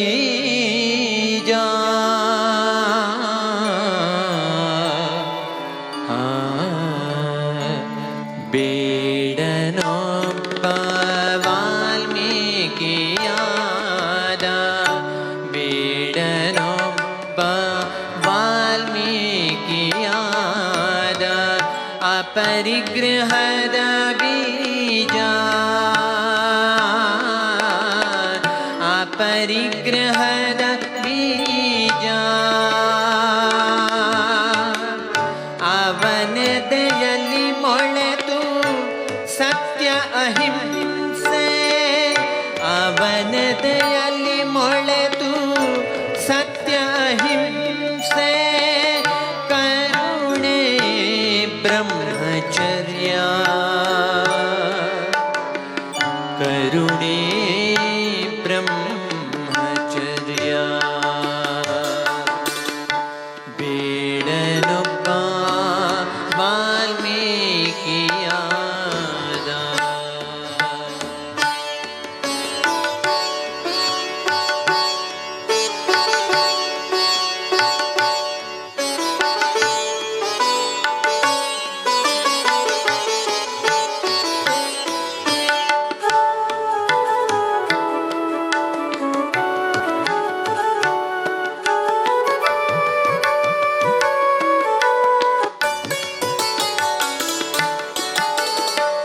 ಅವನದೆಯಲ್ಲಿ ಮೊಳೆತು ಸತ್ಯ ಅಹಿಂಸೆ ಕರುಣೆ ಬ್ರಹ್ಮಚರ್ಯ ಸತಿಪತಿ ನಿಷ್ಠೆ ಸಾಹೋದರ್ಯ ಸತಿಪತಿ ನಿಷ್ಠೆ ಸಾಹೋದರ್ಯ ಸ್ನೇಹ ವಿವೇಕಗಳ ರೆಂಬೆ ಕೊಂಬೆ ಸ್ನೇಹ ವಿವೇಕಗಳ ರೆಂಬೆ ಕೊಂಬೆ ಚಿಗುರಿ ಹೂ ಹಣ್ಣು ತೂಗಾಡಿ ಚಿಗುರಿ ಹೂ ಹಣ್ಣು ತೂಗಾಡಿ ನೆರಳಾದ ಹೆಮ್ಮರ ನೆರಳಾದ ಹೆಮ್ಮರ ನೆರಳಾದ ಹೆಮ್ಮರ ನೆಲ ಆಳದಲ್ಲೆಲ್ಲ ಅದರ ಬೇರುಗಳು ನೆಲ ಆಳದಲ್ಲೆಲ್ಲ ಅದರ ಬೇರುಗಳು ಸರ್ವರಭ್ಯುದಯದ ಮಾರ್ಗ ಸರ್ವರಭ್ಯುದಯದ ಮಾರ್ಗ ಎದೆಯ ಮೊಗ್ಗರಳಿ ಮಧು ದ್ರವಿಸಲಿ ಎದೆಯ ಮೊಗ್ಗರಳಿ ಮಧು ದ್ರವಿಸಲಿ ಬೇಡನೊಬ್ಬ ವಾಲ್ಮೀಕಿಯಾದ ಬೇಡನೊಬ್ಬ ವಾಲ್ಮೀಕಿಯಾದ ಅಪರಿಗ್ರಹದ ಬೀಜ ಅಪರಿಗ್ರಹದ ಬೀಜ ಅವನದೆಯಲ್ಲಿ ಮೊಳೆತು ಸತ್ಯ ಅಹಿಂಸೆ ಕರುಣೆ ಬ್ರಹ್ಮಚರ್ಯ ಸತಿಪತಿ ನಿಷ್ಠೆ ಸಾಹೋದರ್ಯ ಸತಿಪತಿ ನಿಷ್ಠೆ ಸಾಹೋದರ್ಯ ಸ್ನೇಹ ಕೊಂಬೆ ಸ್ನೇಹ ವಿವೇಕಗಳ ರೆಂಬೆ ಕೊಂಬೆ ಚಿಗುರಿ ಹೂ ಹಣ್ಣು ತೂಗಾಡಿ ಚಿಗುರಿ ಹೂ ಹಣ್ಣು ತೂಗಾಡಿ ನೆರಳಾದ ಹೆಮ್ಮರ ನೆರಳಾದ ಹೆಮ್ಮರ ನೆರಳಾದ ಹೆಮ್ಮರ ನೆಲ ಆಳದಲ್ಲೆಲ್ಲ ಅದರ ಬೇರುಗಳು ನೆಲ ಆಳದಲ್ಲೆಲ್ಲ ಅದರ ಬೇರು ಸರ್ವರ ಹೃದಯದ ಮಾರ್ಗ ಸರ್ವರ ಹೃದಯದ ಮಾರ್ಗ ಎದೆಯ ಮುಖರಳಿ ಮಧು ದ್ರವಿಸಲಿ ಎದೆಯ ಮುಖರಳಿ ಮಧು ದ್ರವಿಸಲಿ ಎದೆಯ ಮುಖರಳಿ ಮಧು ದ್ರವಿಸಲಿ. ವಾಲ್ಮೀಕಿ ರಾಮಾಯಣದ ರಚನೆಗೆ ಪೂರ್ವ ಕಾರಣಗಳನ್ನು ಸೂಚಿಸಿದ ಕತೆ ಎಲ್ಲರಿಗೂ ಗೊತ್ತುಂಟು. ವರದ ನಾಮಕನಾದ ಬೇಡ ಕಾಡಲ್ಲಿ ಕಂಡವರನ್ನು ಸೆಳೆದು ಹಿಂಸಿಸಿ ಅವರಿಂದ ಸಂಪಾದಿಸಿದ ಸಂಪತ್ತಿನಿಂದ ಸಂಸಾರವನ್ನು ಸಾಗಿಸುತ್ತಿರುವವನಿಗೆ ಅಪರಿಗ್ರಹದ ಬೀಜವನ್ನು ಬಿತ್ತಿದವರು ನಾರದ ಮಹರ್ಷಿಗಳೇ ಮೊದಲಾದವರು. ಕವಿ ಇಲ್ಲಿ ಉಲ್ಲೇಖ ಮಾಡುವುದು ಬೇಡನೊಬ್ಬ ವಾಲ್ಮೀಕಿಯಾದ. ಬಹಳ ಸುಂದರವಾದಂತಹ ಕಲ್ಪನೆ ಇದು. ಮಾನವನ ಬದುಕು ಇರುವಿಕೆಯಿಂದ ಕೂಡಿದ್ದಲ್ಲ, ಆಗುವಿಕೆಯಿಂದ ಕೂಡಿದ್ದು. ಹಾವು ಇರುವುದೇ ಹಾಗೆ, ಬದುಕುವುದು ಹಾಗೆ, ಬದಲಾಗುವುದಿಲ್ಲ. ಆನೆ ಇರುವುದೇ ಹಾಗೆ, ಬದುಕುವುದು ಹಾಗೆ, ಬದಲಾಗುವುದಿಲ್ಲ. ಆದರೆ ಮನುಷ್ಯ ಇರುವುದು ಹಾಗೆ, ಹಾಗೆ ಇರುವುದು ಅವನ ಬದುಕಲ್ಲ, ಅವನು ಆಗುವ ಕ್ರಿಯೆಯಲ್ಲಿ ತೊಡಗಿದವನು. ಬೇಡನೊಬ್ಬ ವಾಲ್ಮೀಕಿಯಾದ ಮನುಷ್ಯನಿಗೆ ಮಾತ್ರ ಆಗುವಿಕೆಯನ್ನು ಕೊಟ್ಟಿದ್ದಾರೆ, ಬೇರೆ ಯಾರಿಗೂ ಆ ಅವಕಾಶ ಇಲ್ಲ. ಆದ್ದರಿಂದ ಎಲ್ಲರಿಗೂ ಹೇಳುವುದು ಮೊದಲು ಮಾನವನಾಗು, ಮಾನವನಾಗು, ಮಾನವನಾಗು. ತುಂಬ ಕಷ್ಟದ ಕಾರ್ಯ ಅದು. ಅದನ್ನು ಸಾಧಿಸುವುದಕ್ಕೆ ಮೊದಲು ಬೇಕಾದದ್ದು ಸಂಗ್ರಹಿಸುವ ಸ್ವಭಾವ ಅಲ್ಲ, ಅಪರಿಗ್ರಹದ ಬೀಜ. ನನಗಿದಲ್ಲ ಎನ್ನುವಂತಹ ತ್ಯಾಗ ಭಾವ ಬಹಳ ದೊಡ್ಡದು. ಅದು ಬರುವುದು ಸುಲಭ ಸಾಧ್ಯವಲ್ಲ. ಅದಕ್ಕೆ ತಪಸ್ಸು ಬೇಕು, ಸತ್ಯ ಬೇಕು, ಅಹಿಂಸೆ ಬೇಕು, ಕರುಣೆ ಬೇಕು, ಬ್ರಹ್ಮಚರ್ಯ ಬೇಕು, ಸತಿಪತಿಯ ನಿಷ್ಠೆ ಬೇಕು, ವಿವೇಕಿಗಳ ಸಂಬಂಧ ಬೇಕು, ಸಂಪರ್ಕ ಬೇಕು. ಅಷ್ಟೆಲ್ಲ ಸಾಧ್ಯ ಆದವಾಗ ಮಾತ್ರ ಮನುಷ್ಯನಾಗುವುದಕ್ಕೆ ಸಾಧ್ಯ ಆಗ್ತದೆ. ಅಪರಿಗ್ರಹ ತೊಡಗಿದ್ದು ಎಲ್ಲಿ ಅಂತ ಕೇಳಿದರೆ, ನಾರದರಲ್ಲಿರುವ ಮಹತಿ ಎಂಬ ವೀಣೆಯ ಮಹತ್ವವನ್ನು ಅರಿಯುವುದಕ್ಕೆ ಸಾಧ್ಯವಾಗದ ಬೇಡ ಅದನ್ನು ಕೊಟ್ಟರೆ ತನಗೆ ಪ್ರಯೋಜನ ಇಲ್ಲ ಅಂತ ಹೇಳ್ತಾರೆ. ಅದಕ್ಕಾಗಿ ಮಹತ್ತಾದ ಮನಸ್ಸನ್ನು ವಿಕಾಸದ ಕಡೆಗೆ ಕರೆದುಕೊಂಡು ಹೋಗಬಹುದಾದಂತಹ ಮಂತ್ರವನ್ನು ಅವನಿಗೆ ಕೊಡ್ತಾರೆ. ನಾರದರು ಕೊಟ್ಟರೆ ಏನು ಕೊಟ್ಟರು? ಮಂತ್ರವನ್ನು ಕೊಡ್ತಾರೆ. ಯಾವ ಮಂತ್ರ? ರಾಮ ಮಂತ್ರವನ್ನು ಕೊಡ್ತಾರೆ. ಅದೇ ಮಂತ್ರದ ಅಪರಿಗ್ರಹದ ಬೀಜ. ಎಲ್ಲಿ ಅಪರಿಗ್ರಹವನ್ನು ಕಾಣ್ತೇವೆ? ಭರತ, ನಾನಾಳುವುದಲ್ಲ, ಭೂಮಿಯನ್ನು ನೀನಾಳಬೇಕು. ವಾಲಿ, ನೀನು ತೀರಿಕೊಂಡ ಮೇಲೆ ಈ ಕಿಷ್ಕಿಂಧೆಯನ್ನು ನಾನಾಳುವುದಿಲ್ಲ, ನಿನ್ನ ತಮ್ಮ ಆಳ್ತಾನೆ. ರಾವಣ, ನಿನ್ನ ತಮ್ಮ ವಿಭೀಷಣನಿಗೆ ಪಟ್ಟ ಕಟ್ತೇನೆ. ಪರಿಗ್ರಹದ ಸ್ವಭಾವವಿದ್ದರೆ ರಾಮನಿಗೆ ಎಲ್ಲವನ್ನೂ ತನ್ನಡಿಯಲ್ಲಿ ತೆಗೆದುಕೊಳ್ಳುವುದಕ್ಕೆ ಬೇಕಾದಷ್ಟು ಅನುಕೂಲಕರವಾದ ವಾತಾವರಣ ಇತ್ತು, ಅದನ್ನು ತೆಗೆದುಕೊಳ್ಳಿಲ್ಲ ಅವನು. ಅದೇ ಅಪರಿಗ್ರಹದ ಬೀಜ. ಈಗ ಭಾರತೀಯರಾದ ನಾವು ಅರ್ಥ ಮಾಡಿಕೊಳ್ಳಬೇಕಾದಂತಹ ಅತ್ಯಂತ ಮೌಲಿಕವಾದ ಸಂಗತಿ ಕೂಡ ಇದೆ. ನಾವು ಬೇಕು ಬೇಕು ಬೇಕುಗಳ ಬೆನ್ನತ್ತಿ ಶಾಂತಿ, ಸತ್ಯ, ಹಿಂಸೆ, ಕರುಣೆ, ಬ್ರಹ್ಮಚರ್ಯ, ಸತಿಪತಿಯ ಸಂಬಂಧ ಎಲ್ಲವನ್ನೂ ಅರ್ಥಹೀನ ಮಾಡಿಕೊಳ್ಳುವ ದಾರಿಯಲ್ಲಿ ಹೊರಟ ಕಾಲಕ್ಕೆ ಈ ಕಾವ್ಯ ಬಹಳ ಪ್ರಸ್ತುತ ಆಗ್ತದೆ. ಅವ್ರು ಹೇಳ್ತಾರೆ, ಇದೆಲ್ಲ ನಮಗೆ ಕಂಡು ಬಂತು ಅಂತ. ಸತ್ಯವಾಕ್ ಸತ್ಯ ಸಂಪನ್ನ ರಾಮ, ಹಿಂಸೆಯನ್ನು ಕೂಡದು ಅಂತ ಸಾರಿದವನು ರಾಮ. ಕರುಣೆ ಅವನ ಅತ್ಯಂತ ಮುಖ್ಯವಾದ ಭಾವಗಳೊಂದೊಂದು. ಮಾರ್ಗ ಮಧ್ಯದಲ್ಲಿ ತನ್ನ ಕರಸ್ಪರ್ಶಾದಿಗಳಿಂದ ಸಂತುಷ್ಟನಾದ ಜಟಾಯು ತೀರಿಕೊಂಡಾವಾಗ ಆ ಜಟಾಯುವಿಗೂ ಮನುಷ್ಯರಿಗೆ ಮಾಡಬಹುದಾದಂತೆ ಅತ್ಯಂತ ಪವಿತ್ರವಾದ ಶ್ರಾದ್ದ ಕರ್ಮಾದಿಗಳನ್ನು ಮಾಡಿದ ಕಾರುಣ್ಯ ಮೂರ್ತಿಯವ. ಅದನ್ನಲ್ಲಿ ಕಾಣ್ತೇವೆ ನಾವು. ಬ್ರಹ್ಮಚರ್ಯ ಇಡೀ ರಾಮಾಯಣದಲ್ಲಿ ನಮಗೆ ಕಾಣುವುದು. ಅತಿಕಾಯನನ್ನು ಕೊಲ್ಲುವ ಕಾಲಕ್ಕೆ ರಾಮ ಒಂದು ವಿಭೀಷಣ ಪ್ರಶ್ನೆ ಮಾಡ್ತಾನೆ, 12 ವರ್ಷಗಳ ಕಾಲ ಯಾರು ಬ್ರಹ್ಮಚರ್ಯವನ್ನು ನಿರಾಹಾರವನ್ನು ಸಾಧಿಸಿರ್ತಾರೋ, ನಿದ್ರಾ ಆಹಾರವನ್ನು ತ್ಯಜಿಸಿ ಇರ್ತಾರೋ ಅಂಥವರಿಗೆ ಮಾತ್ರ ಕೊಲ್ಲುವುದಕ್ಕೆ ಸಾಧ್ಯ ಆಗ್ತದೆ ಅಂತ ಹೇಳುವಾಗ, ನಮ್ಮಲ್ಲಿ ಯಾರಿದ್ದಾರೆ ಅಂತ ಪ್ರಶ್ನೆ ಬಂದರೆ ಲಕ್ಷ್ಮಣ ನಾನಿದ್ದೇನೆ ಅಂತ ಹೇಳಿದ್ದಾನೆ. ನೋಡಿ, ಎಂತಹ ಅಖಂಡವಾದ ಬ್ರಹ್ಮಚರ್ಯದಿಂದ ಮಾತ್ರ ಸಾಯಬಹುದಾದ ಅತಿಕಾಯನನ್ನು ಸಾಯಿಸುವುದಕ್ಕೂ ಅದೇ ವರ್ಗದಲ್ಲಿ ಜನ ಇದ್ದಾರೆ. ಇಂತಹ ಅನನ್ಯವಾದ ಅನೂಹ್ಯವಾದ ಸಂಗತಿಗಳಿಂದ ಕೂಡಿದ ರಾಮಾಯಣ ವಿವೇಕಿಗಳ ಕೊಂಬೆ ರೆಂಬೆಗಳಿಂದ ಕೂಡಿದೆ. ಇಲ್ಲಿ ರಾಜನೀತಿ ಇದೆ, ಧರ್ಮ ಇದೆ, ಜೀವನ ಧರ್ಮ ಇದೆ, ಪ್ರೇಮ ಇದೆ, ಸಂಬಂಧವಿದೆ, ಸಕಲ ಸಂಗತಿಗಳಿಂದ ಕೂಡಿದಂತಹ ಸತ್ವ ಅಡಗಿದೆ ಎಂಬುದಕ್ಕೆ 2 ನಿದರ್ಶನಗಳನ್ನು ಕೊಟ್ಟಿದ್ದಾರೆ. ಒಂದು, ವಿವಿಧ ಶೃಂಗಗಳಿಂದ ಕೂಡಿದ ಹುತ್ತ. ಇದು ಭಾರತದ ಸಂಪೂರ್ಣ ಚಿತ್ರ.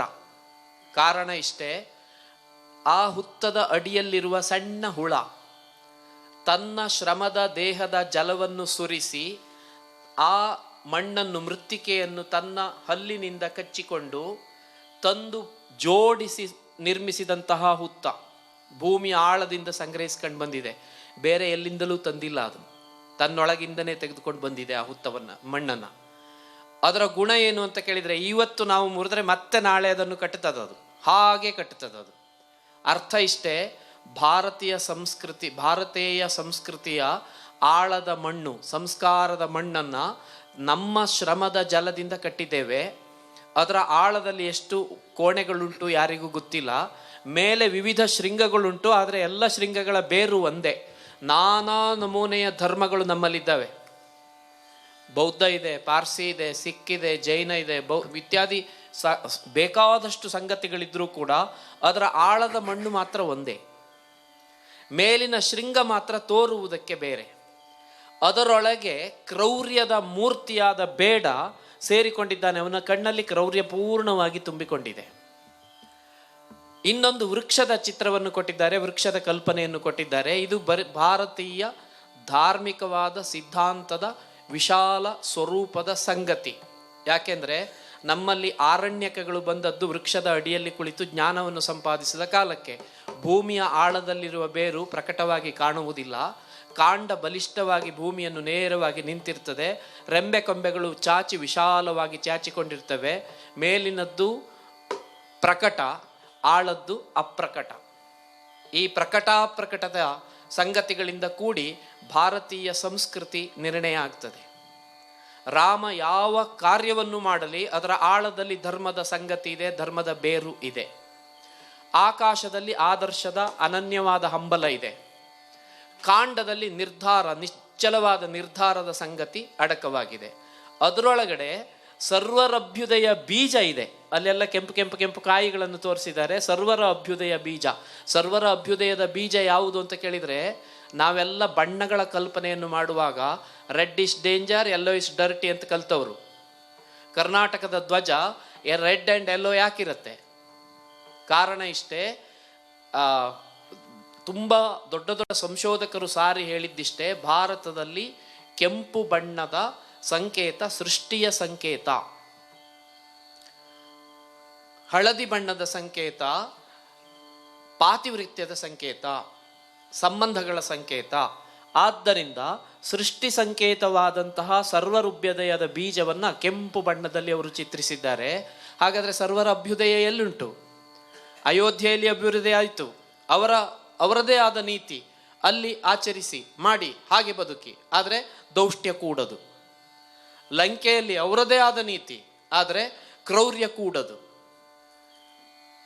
ಕಪಿಗಳು, ನರರು, ರಾಕ್ಷಸರು, ವಾನರರು ಎಲ್ಲರೂ ಅಭ್ಯುದಯದ ಮಾರ್ಗವನ್ನು ಕಾಣಬೇಕು ಎಂಬುದು ಕಾವ್ಯದ ಆಶಯ, ವಾಲ್ಮೀಕಿಯ ದರ್ಶನ ಅಲ್ಲ, ಗಜಾನನ ಹೆಗಡೆಯವರ ರಸರಾಮಾಯಣದ ದರ್ಶನ ಕೂಡ ಇದು. ಇಡೀ ಕಾವ್ಯ ಸರ್ವರ ಅಭ್ಯುದಯವನ್ನು ಅಪೇಕ್ಷಿಸಿದೆ.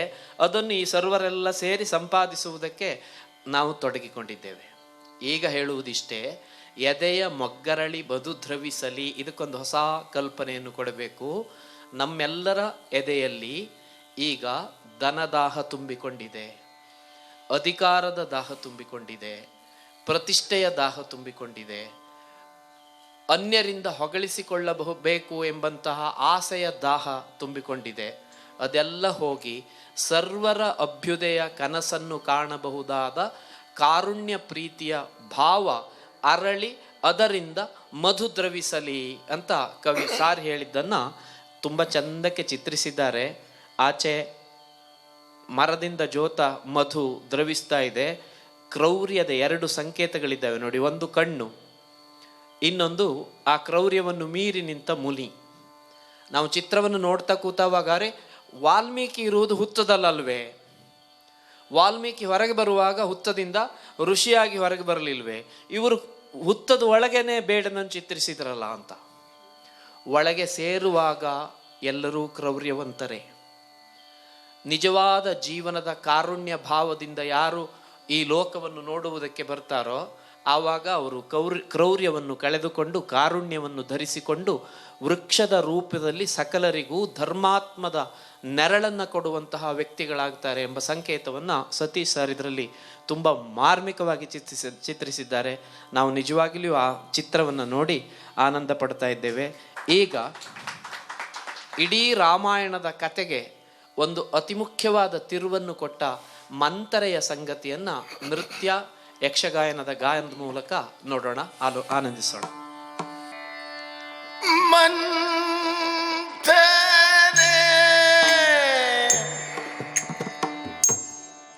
ದೀಪಲು ಸುಂದರಿ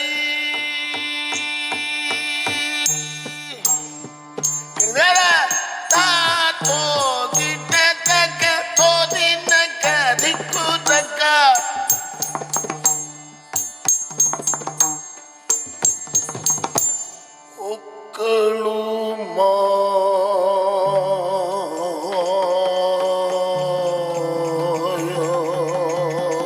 ಹೃದಯವ ರಕ್ಕಸಿ ಒಕ್ಕಳು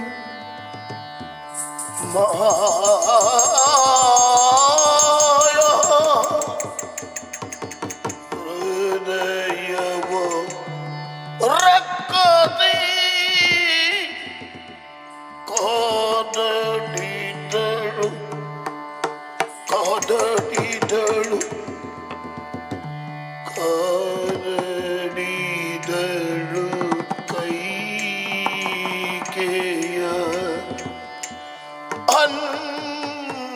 ಅಂತಃಕರಣ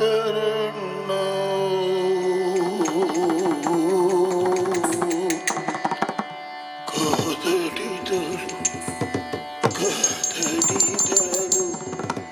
ಕಾದಡಿದಳು ಕಾದಡಿದಳು ಕೈಗೆಯ ಅಂತಃಕರಣ ಕೈಗೆಯ ಅಂತಃಕರಣವ ಮಾರುಚನದಿ ಮಂತರೆಯ ಕರೆಯುತ್ತ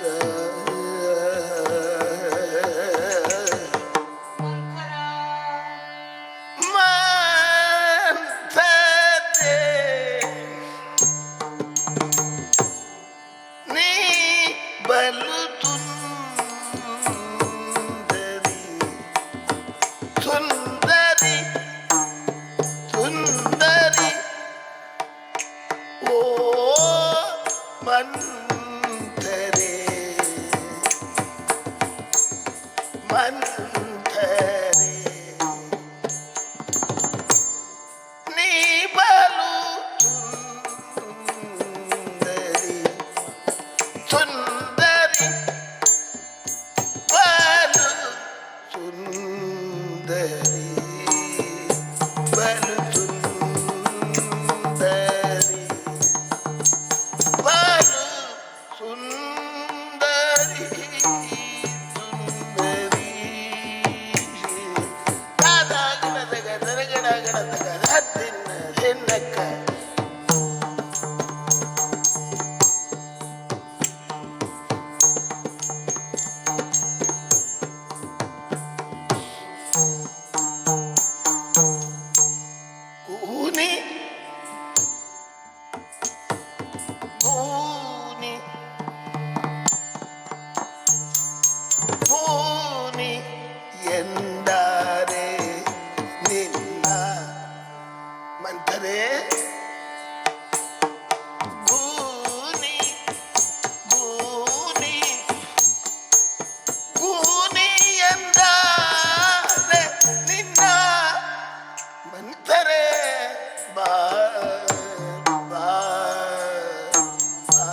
ನಿನ್ನ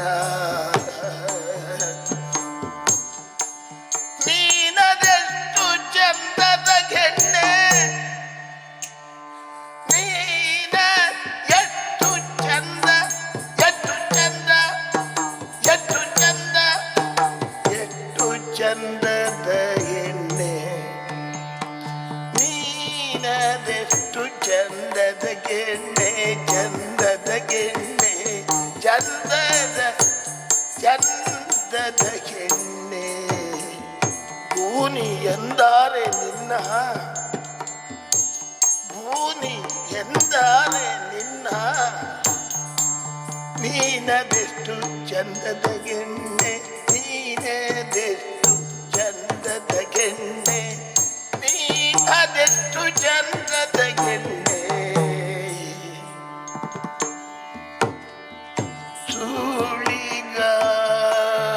ಸುಳಿಗಾಳಿಗೆ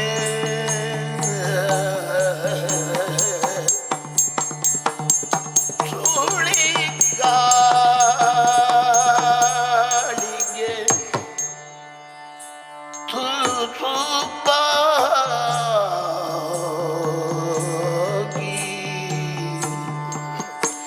ತುದುಪಾಗಿ ಸುಳಿಗಾಳಿಗೆ ಗಾಳಿಗೆ ತುಸುಬಾಗಿ ತುಸುಬಾಗಿ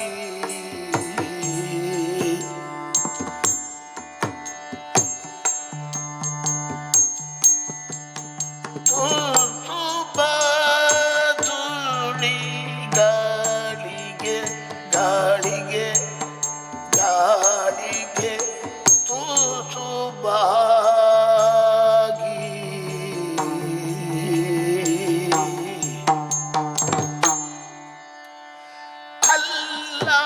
ಅಲ್ಲಾಡುವ ಅಲ್ಲಾಡುವ ಅಲ್ಲಾಡುವ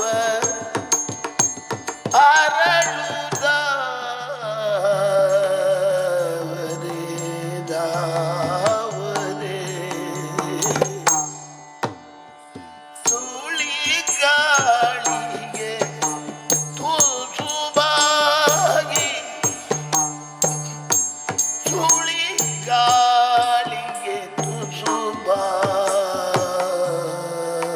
ತುಸುಬಾಗಿ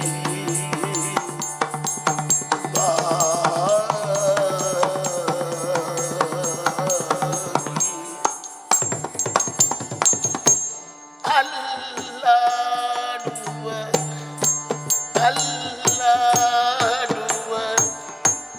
ಅರಳು ಅರಳುದಾವರೆ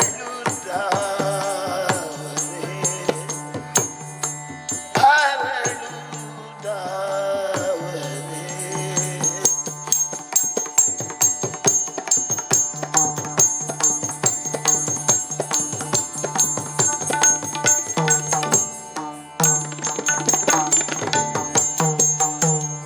ನೋಡಿದಷ್ಟು ನೋಡಬೇಕೆಂಬಾಸೆ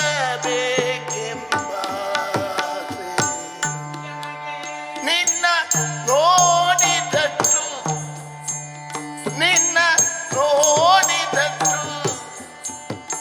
ನಿನ್ನ ನೋಡಿದಷ್ಟು ನೋಡಬೇಕೆಂಬಾಸೆ ನಿನ್ನ ನೋಡಿದಷ್ಟು ನೋಡಿದಷ್ಟು ನೋಡಿದಷ್ಟು ನೋಡಿದಷ್ಟು ನೋಡಬೇಕೆಂಬಾಸೆ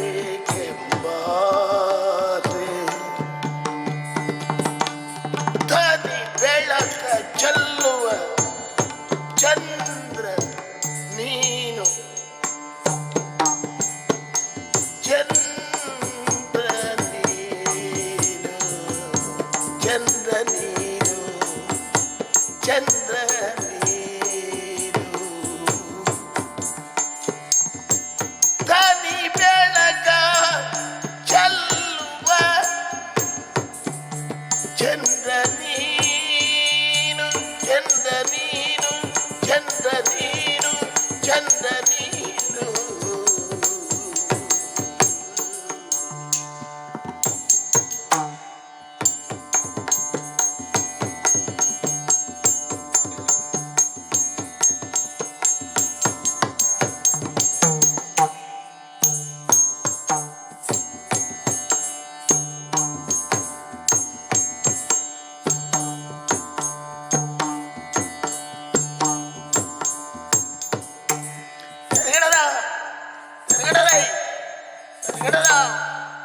Gidadai. Sit down. Sit tight. Sit down. Sit tight. Sit down. Sit down. Sit down. Sit down. Sit down. Sit down. Team Tam in the town. Team Tam in the town. Team Tam in the town. Tam. Tam. Tam. Tam. Tam. Tam. Tam. Tam.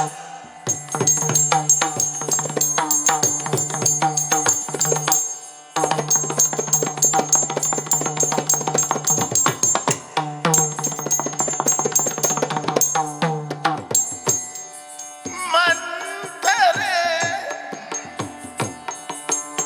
ನೀವಲು ಸುಂದರಿ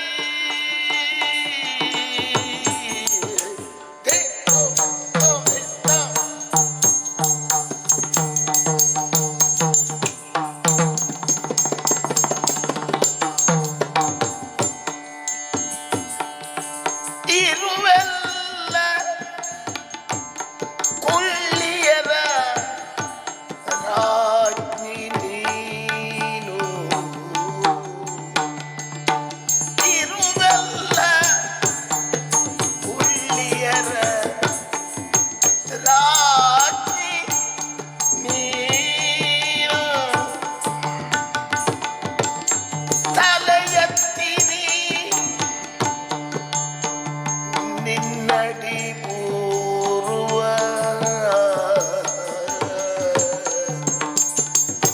ತಲೆ ಎತ್ತಿ ನೀ ನಿನ್ನಡಿ ಪೂರ್ವ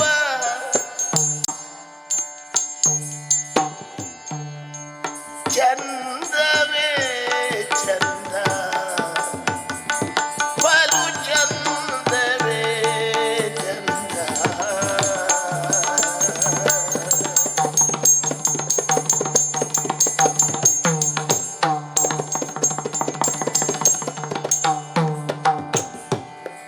ಬಯಕೆ ಚಂದದ ತಾಯಿ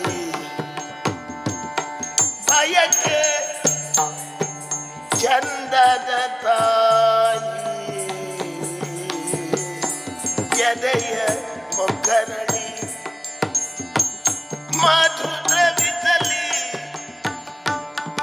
ಎದೆಯ ಮೊಗ್ಗರಳಿ ಮಧು ದ್ರವಿಸಲಿ ಮಧು ದ್ರವಿಸಲಿ ಮಧು ದ್ರವಿಸಲಿ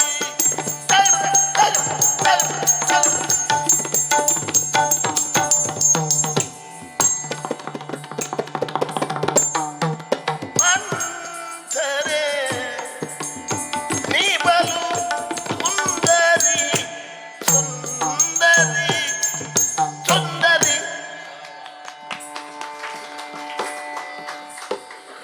ಬಯಕೆ ನಿಜವಾಗಿಯೂ ಚಂದದ ತಾಯಿ ಹೌದು. ಯಾರಿಗೆ ಸುಂದರವಾದ ಬಯಕೆಗಳಿರ್ತವೋ ಅವರು ಚಂದದ ದಾರಿ ಹಿಡಿತಾರೆ. ಚಂದವೇ ತಾಯಿಯಾಗಿ ಬಯಕೆಯನ್ನು ಬೆಳೆಸ್ತದೆ. ಇಲ್ಲಿ ಆದದ್ದು ಅದೇ. ಮಂತರೆ ಭರತನನ್ನು ಪಟ್ಟದಲ್ಲಿ ಕೂರಿಸಬೇಕೆಂಬ ಹಂಬಲದಿಂದ ಕೈಕೆಯನ್ನು ಮನವೊಲಿಸುವುದಕ್ಕೆ ಪ್ರಯತ್ನಿಸ್ತಾಳೆ, ಸೋಲ್ತಾಳೆ. ಸೋತ ತರುವಾಯ ತಾನು ಕೈಕೆಯನ್ನು ಒಲಿಸಿಕೊಳ್ಳುವ ದಾರಿ ಹೇಗೆ ಎಂಬುದನ್ನು ಆಲೋಚಿಸಿ ಮಾಯಾ ಸ್ವರೂಪಿಯಾಗಿ ಅವಳ ಹೃದಯದಲ್ಲಿ ಸೇರಿಕೊಳ್ತಾಳೆ ಅಂತ ಪಾರ್ಥಿಸುಬ್ಬ ವಿವರಿಸಿದ್ದಾನೆ. ಇಲ್ಲಿ ಈ ಕವಿ ಅದನ್ನು ಹೊಸ ದಾರಿಯಲ್ಲಿ ಹೇಳ್ತಾನೆ. ಮಂತರೆಯ ಬಯಕೆ ಭರತನನ್ನು ಪಟ್ಟಾಭಿಷೇಕಕ್ಕೆ ಏರಿಸಬೇಕು, ಪಟ್ಟಕ್ಕೆ ಏರಿಸಬೇಕು ಎಂಬುದು. ಆ ತಾಯಿತನವೇ ಕೈಕೆಯನ್ನು ಒಲಿಸಿಕೊಳ್ಳುವ ಹಾಗೆ ಪ್ರಯತ್ನಿಸ್ತದೆ. ಮಾತಾಡ್ತಾ ಮಾತಾಡ್ತಾ ಮಾತಾಡ್ತಾ ಕೈಕೆಯ ಮನಸ್ಥಿತಿಯಲ್ಲಿ ರಾಮನ ಕುರಿತಾಗಿ ಭಯವನ್ನು, ಭರತನ ಕುರಿತಾಗಿ ಪ್ರೀತಿಯನ್ನು, ರಾಜ್ಯಾದಿ ಕುರಿತಾದ ಆಸೆಯನ್ನು ಈ ಮಂತರೆ ಕೈಕೆಯ ಹೃದಯದಲ್ಲಿ ಬೆಳೆಸ್ತಾಳೆ. ಬೆಳೆಸಿದ ಮೇಲೆ ಈ ಪ್ರಶ್ನೆ ಕೇಳ್ತಾಳೆ, ಮಂತರೆ ನೀ ಬಲು ಸುಂದರಿ. ಮಂತರೆ ಎಷ್ಟು ಸುಂದರಿ ಅಂತ ಅಲ್ಲಿ ಗೊತ್ತುಂಟು. ಗೂನು ಬೆನ್ನು, ಬಾಗಿದ ದೇಹ, ಊರಿದ ಕೋಲು, ಮುಖ, ವಿಕಾರ ಇವತ್ತಲ್ಲ, ಅಯೋಧ್ಯೆಗೆ ಬಂದ ದಿನದಿಂದಲೂ ಕೈಕೆಯನ್ನು ವರೆಸಿಕೊಂಡು ಅಯೋಧ್ಯೆಯ ಮಾರ್ಗದಲ್ಲಿ ಸಾಗುತ್ತಿರುವಾಗ ಅವಳ ಹಿಂದಿಂದ ಬಂದವಳಿವಳು. ಕೇಕೆಯ ರಾಜನಿಗೆ ಸಿಕ್ಕಿದ, ಕಾಡಲ್ಲಿ ಸಿಕ್ಕಿದ ಮಗು ಮಂಥರೆ. ಬಂದ ದಿನದಿಂದಲೂ ಅಯೋಧ್ಯೆಯ ಪರಿಜನರೆಲ್ಲ ಹೇಳಿದ್ದು ಕುರೂಪಿ, ಗೂನಿ, ಅಸಹ್ಯೆ ಅಂತ. ಅಂಥವಳನ್ನು ಇವತ್ತಿವಳು ಸುಂದರಿ ಸುಂದರಿ ಸುಂದರಿ ಅಂತ ಹೊಗಳುವುದಕ್ಕೆ ಶುರು ಮಾಡಿದ್ದಾಳೆ. ಯಾಕೆಂದರೆ ಸೌಂದರ್ಯವೆಂಬುದು ಕಣ್ಣಿನ ತುತ್ತಲ್ಲ, ಕಣ್ಣಿಗೂ ಕಣ್ಣಾಗಿ ಒಳಗಿಹುದು. ಅಷ್ಟು ಆಳದಲ್ಲಿದೆ ಅದು. ಆದ್ದರಿಂದ ಗೂನಿ ಎಂದಾರೆ ನಿನ್ನ ದೇಹ ಅಲ್ಲ ಗೂನವಾದದ್ದು. ನಿನ್ನನ್ನು ಗೂನಿ ಅಂತ ಯಾರು ಹೇಳುವುದಕ್ಕೆ ಸಾಧ್ಯ ಆಗೋದಿಲ್ಲ. ನಿನ್ನ ವಿಚಾರವನ್ನು ಗ್ರಹಿಸಬೇಕು, ಆವಾಗ ನೀನು ತುಂಬ ಸುಂದರವಾಗಿ ಕಾಣ್ತೀಯ ಅಂತ ಹೇಳ್ತಾಳೆ. ನಿಜಾರ್ಥದಲ್ಲಿ ಕುರೂಪಿಯೊಬ್ಬನಿಗೂ ನೀನು ಸುಂದರ ಅಂತ ಸೂಚಿಸಿದರೆ, ಹೇಳಿದರೆ ಅವನ ಮನಸ್ಸು ಸಂತೋಷಕ್ಕೆ ಒಳಗಾಗ್ತದೆ. ಅದರಲ್ಲೂ ಹೆಣ್ಣಿಗೆ ನೀನು ಸುಂದರಿ ಅಂತ ಹೇಳಿದರೆ ವಯಸ್ಸಿನ ಭೇದವೂ ಮರ್ತು ಹೋಗ್ತದೆ. ಮಂಥರೆಗಾದದ್ದು ಅದೇ. ಸುಂದರಿ ಅಂತ ಕೇಳಿಸಿಕೊಳ್ಳುವ ಆಸೆ ಇದ್ದದ್ದಲ್ಲ, ಮಂಥರೆ ಸುಂದರವಾಗಿ ಕೈಕೆಗೆ ಕಂಡಷ್ಟು ಅವಳಿಗೆ ಅನುಕೂಲ. ಯಾಕೆಂದರೆ ಕೈಕೆ ಭರತನನ್ನು ಗರ್ಭದಲ್ಲಿ ಹೊತ್ತ ಕಾಲಕ್ಕೆ ಒಂದು ಬಯಕೆ ಉಂಟಾಯ್ತಂತೆ ಅವಳಿಗೆ. ಹರಿತವಾದ ಖಡ್ಗದಲ್ಲಿ ಹೊಳಪುಳ್ಳ ಭಾಗದಿಂದ ತನ್ನ ಮುಖಾವಲೋಕನ ಮಾಡಿಕೊಳ್ಳಬೇಕು ಅಂತ ಆಸೆ ಪಟ್ಲಂತೆ. ಅದನ್ನು ಈಡೇರಿಸಿದರು ಅಂತಲೂ ಉಲ್ಲೇಖ ಇದೆ. ಆದ್ದರಿಂದ ರಾಜ್ಯಾಧಿಕಾರದ ಆಸೆ ಇವಳ ಆಳದಿಂದ ಬಯಕೆಯಾಗಿ ಮೂಡಿ ಅದು ತಾಯಿಯಾಗಿ, ಕೈಕೆಯನ್ನು ಒಬ್ಬ ತಾಯಿ ಅಂತ ಗ್ರಹಿಸಬೇಕೇ ಹೊರತು ಅಯೋಧ್ಯೆಯ ರಾಜಮಾತೆ ಅಂತ ಗ್ರಹಿಸುವುದಕ್ಕಾಗುವುದಿಲ್ಲ. ಅವರು 4 ಮಕ್ಕಳ ತಾಯಿಯಾಗಿದ್ದವಳು ಈಗ ಭರತನ ತಾಯಿ ಮಾತ್ರ ಆಗಿದ್ದಾಳೆ. ಆದ್ದರಿಂದ ತಾಯಿಯ ಬಯಕೆ ಚಂದದ್ದು ಅಂತ ಹೇಳುವುದು, ಬೇರೆದಲ್ಲ. ಕೈಕೆಯ ಬಯಕೆ ಚಂದದ್ದು ಅಂತಲ್ಲ, ಕೈಕೆ ತಾಯಿಯಾಗಿ ಭರತನ ಬಯಕೆ, ಭರತನನ್ನು ಅಧಿಕಾರಕ್ಕೆ ತರಬೇಕೆಂಬ ಆಸೆ, ಅದು ಚಂದವಾಗಿ ಕಾಣಿಸ್ತದಷ್ಟೇ. ಆ ಚಂದವನ್ನು ಈ ಗೂನಿಯಲ್ಲಿ ಗ್ರಹಿಸ್ತಾಳೆ. ಯಾಕೆ? ಇಡೀ ಅಯೋಧ್ಯೆಯ ರಾಜನೀತಿಗೆ ಬಾಗು ಬಳುಕನ್ನು ಕೊಟ್ಟದ್ದಿದ್ರೆ ಇವಳು. ಗೂನವಾದದ್ದು ಚಂದವಲ್ಲ, ನೇರವಾದದ್ದೇ ಚಂದ. ಆದರೆ ಈಗ ಇವಳಿಗೆ ಗೂನವೇ ಚಂದವಾಗಿ ಕಾಣಿಸ್ತದೆ. ಯಾಕೆಂದರೆ ಅಯೋಧ್ಯೆಯ ನಿಯಮವನ್ನು ಪಲ್ಲಟಿಸಿದವಳು ಈ ಕೈಕೇಯಿ. ಆದ್ದರಿಂದ ಅವಳು ಒಲಿಸ್ತಾಳೆ, ಸುಳಿಗಾಳಿಗೆ ತುಸುಬಾಗಿ ಅಲ್ಲಾಡುವ ಅರಳುದಾವರೆ ನೋಡಿದಷ್ಟು ನೋಡಬೇಕೆಂಬ ಆಸೆ. ಅಷ್ಟೂ ಸುಳ್ಳು, ಒಂದು ಸತ್ಯವಾದದ್ದಲ್ಲ. ಆದರೆ ಮಂಥರೆಗೆ ಸತ್ಯ ಬೇಕಾಗಿಯೇ ಇಲ್ಲ. ಮಂಥರೆಗೆ ಬೇಕಾದದ್ದು ಕೈಕೆಯ ಬಾಯಿಂದ ಎಷ್ಟು ಸುಳ್ಳು ಬಂದರೆ ಅಷ್ಟು ಅನುಕೂಲ ಅವಳಿಗೆ. ತನ್ನ ಮಾತಿಗೆ ಬೇಕಾದ ಹಾಗೆ ಅವಳನ್ನು ಪಲ್ಲಟಿಸಿಕೊಳ್ಳಬಹುದು ಎಂಬ ಸೂಚನೆ ಇದೆ. ಅದನ್ನು ನಿರ್ಮಲಾ ಅವರು ಬಹಳ ಸುಂದರವಾಗಿ ತೋರಿಸಿಕೊಟ್ರು. ಆರಂಭದಲ್ಲಿ ಮಂಥರೆಯ ಮಾಯಕಕ್ಕೆ ಒಳಗಾಗುವ ಕ್ರಿಯೆ, ಹೇಗೆ ಒಬ್ಬ ಮನುಷ್ಯ ಮಾಯೆಗೆ ಒಳಗಾಗ್ತಾನೆ, ಆ ಮಾಯೆಗೆ ಸಿಲುಕಿದ ಮೇಲೆ ಆ ಮಾಯೆಯೇ ಅವನ ಮುಖದಲ್ಲಿ ಆನಂದವಾಗಿ ಹೇಗೆ ಕಂಗೊಳಿಸ್ತದೆ ಎಂಬುದನ್ನೆಲ್ಲ ತೋರಿಸ್ತಾ ಹೋದರು. ಅವರ ನೃತ್ಯದಲ್ಲಿ ಅತ್ಯಂತ ಮುಖ್ಯವಾಗಿ 3 ಭಾಗವನ್ನು ನಾನು ಗುರುತಿಸಿದ್ದೆ. ಒಂದು ಭ್ರೂಮಚಲನೆ ಮುಂತಾದವುಗಳಿಂದ ಕೂಡಿದ ಭಾವಾಭಿನಯ. ಎರಡನೇದು ನಿಧಾನವಾದ ಕೊಚ್ಚು ಹೆಜ್ಜೆಯ ಗತಿ, ಚಿಕ್ಕ ಹೆಜ್ಜೆಗಳ ಮುಖಾಂತರ ತನ್ನಲ್ಲಿ ಪರಿವರ್ತನೆ ಆಗಿದೆ ಎಂಬುದನ್ನು ತೋರಿಸ್ಕೊಂಡ್ರು. ಮಂಥರೆಯ ಕುರಿತು ಒಲವು ಉಂಟಾಗಿದೆ ಎಂಬುದನ್ನು ತೋರಿಸ್ಕೊಂಡ್ರು.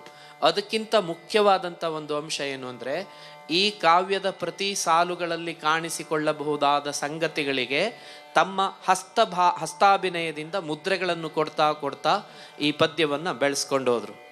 ಸುಬ್ರಾಯ ಭಾಗವತರ ಬಗ್ಗೆ ಹೇಳಲಿಕ್ಕೆ ನನಗಷ್ಟು ಅನುಭವ ಸಾಲದು. ಆದ್ದರಿಂದ ಈ ಪದ್ಯವನ್ನು ತುಂಬ ರಸವತ್ತಾಗಿ ಅದನ್ನು ಅಭಿವ್ಯಕ್ತ ಮಾಡುವುದಕ್ಕೆ, ಅದನ್ನು ನರ್ತನಕ್ಕೆ ಒದಗಿಸಿಕೊಡುವ ಹಾಗೆ ಸಹಕರಿಸಿದರು. ಚಿತ್ರದಲ್ಲಿಯೂ ಅಂಥದ್ದೇ ಇದೆ. ಅರಮನೆ, ಅಂತಃಪುರ ಎಂಬುದನ್ನು ಶಯ್ಯಾಗ್ರಹದ ಚಿಹ್ನೆಗಳ ಮುಖಾಂತರ ತೋರಿಸ್ಕೊಟ್ಟಿದ್ದಾರೆ. ಕೈಕೇಯಿ ಆರ್ದ್ರ ದೃಷ್ಟಿಯಿಂದ ಮಂಥರೆಯನ್ನು ನೋಡ್ತಾ ಇದ್ದಾಳೆ. ಮಂಥರೆ ತನ್ನ ಕ್ರೂರ ದೃಷ್ಟಿಯಿಂದ ಕೈಕೆಯ ಹೃದಯದಲ್ಲಿ ಯಾವ ಭಾವ ಮಿಡಿತಾ ಇದೆ ಎನ್ನುವುದನ್ನು ದೃಷ್ಟಿಯಿಂದ ನೋಡ್ತಾ, ಕಿವಿಯಿಂದ ಆಲಿಸ್ತಾ, ತನ್ನ ಗೂನು ಭಾವ ಅಯೋಧ್ಯೆಯಲ್ಲಿ ಕೆಲಸ ಮಾಡಬಹುದೇ ಅಂತ ಅನುಮಾನದಿಂದಿದ್ದ ಚಿತ್ರವನ್ನು ತುಂಬ ಸುಂದರವಾಗಿ ಅವರು ನಿರ್ವಹಿಸಿಕೊಟ್ಟಿದ್ದಾರೆ. ಇಲ್ಲಿ ಹೇಳೋದು, ಎದೆಯ ಮೊಗ್ಗರಳಿ ಮಧು ದ್ರವಿಸಲಿ. ಈ ಕಥೆಯಿಂದ, ಈ ಸಂಗತಿಯಿಂದ ಕೈಕೆ ಭರತನನ್ನು ರಾಜ್ಯಾಧಿಕಾರಕ್ಕೆ ನೇಮಿಸುವುದಕ್ಕೆ ಪ್ರಯತ್ನಿಸಿದರೂ ಕೊನೆಗೂ ಈ ಕೈಕೆಯ ಹೃದಯದಲ್ಲಿ ಶಾಶ್ವತವಾಗಿ ಮಂಥರೆಯ ಭಾವ ನಿಲ್ಲಲಿಲ್ಲ. ಅದರ ಬದಲಾಗಿ ರಾಮನನ್ನು ಅಧಿಕಾರಕ್ಕೆ ಕೂರಿಸಬೇಕೆಂಬ ಪರಿವರ್ತನೆಯ ಭಾವವೇ ಉಳಿದು ಬಂತು.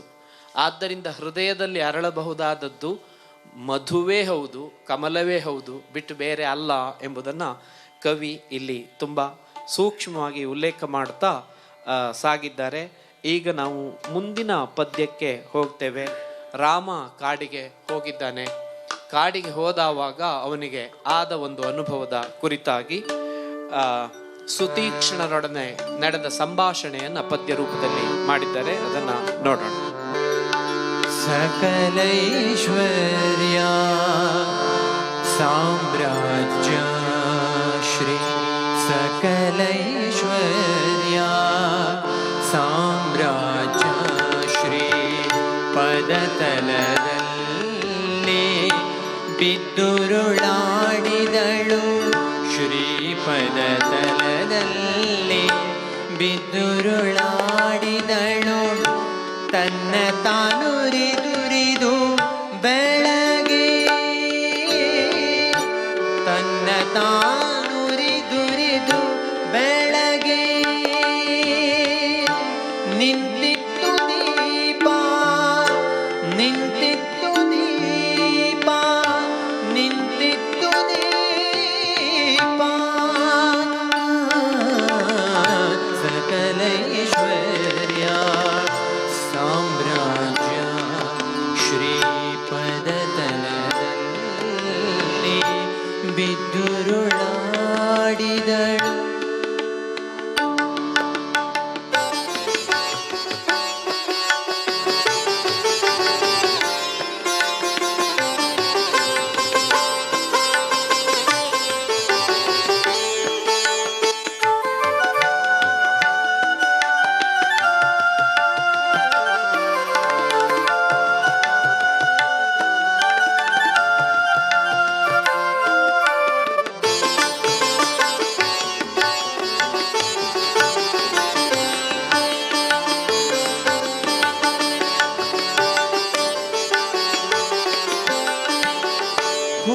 ಹಗುರ ಪ್ರಸಾದ ಮುಡಿದಂತೆ, ಹೂ ಹಗುರ ಪ್ರಸಾದ ಮುಡಿದಂತೆ.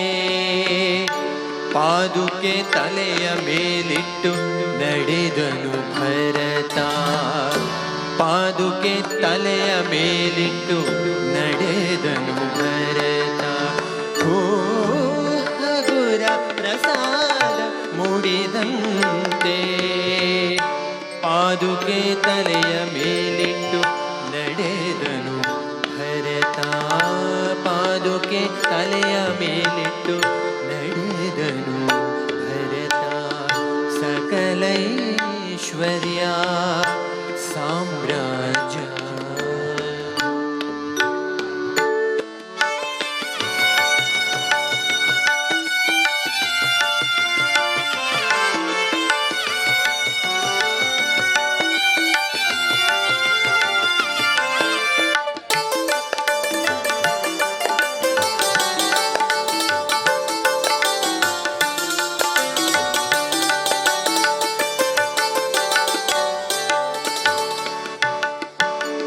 ಪ್ರಭು ನಿಂತಲ್ಲಿ ಅವನ ಪದತಲದಾಸಿರಿ. ಪ್ರಭು ನಿಂತಲ್ಲಿ ಅವನ ಪದತಲದಾಸಿರಿ. ತಲೆ ಸಿಂಗಾರ ಗರಿವೆಗೂ ಹೊಸ ಮೆರಗೋ, ಗರಿವೆಗೂ ಹೊಸ ಮೆರಗೋ. ಎದೆಯ ಮೊಗ್ಗರಳಿ ಮಧು ದ್ರವಿಸಲಿ. ಎದೆಯ ಮೊಗ್ಗರಳಿ ಮಧು ದ್ರವಿಸಲಿ. ಸಕಲೈಶ್ವರ್ಯ ಸಾಮ್ರಾಜ್ಯ ಸಾಮ್ರಾಜ್ಯ ಶ್ರೀ ಪದತಲದಲ್ಲಿ ಬಿದ್ದುರುಳಾಡಿದಳು ಶ್ರೀಪದತಲದಲ್ಲಿ ಬಿದ್ದುರುಳಾಡಿದಳು ತನ್ನ ತಾನುರಿದುರಿದು ಬೆಳಗಿ ತನ್ನ ತಾನುರಿದುರಿದು ಬೆಳಗಿ ನಿಂತಿತ್ತು ದೀಪ ನಿಂತಿತ್ತು ದೀಪ ನಿಂತಿತ್ತು ದೀಪ ಸಕಲೈಶ್ವರ್ಯ ಸಾಮ್ರಾಜ್ಯ ಶ್ರೀ ಪದತಲದಲ್ಲಿ ಬಿದ್ದುರುಳಾಡಿದಳು ಶ್ರೀಪದತಲದಲ್ಲಿ ಬಿದ್ದುರುಳಾಡಿದಳು ಶ್ರೀಪದತಲದಲ್ಲಿ ಬಿದ್ದುರುಳಾಡಿದಳು ಸಕಲೈಶ್ವರ್ಯ ಸಾಮ್ರಾಜ್ಯ.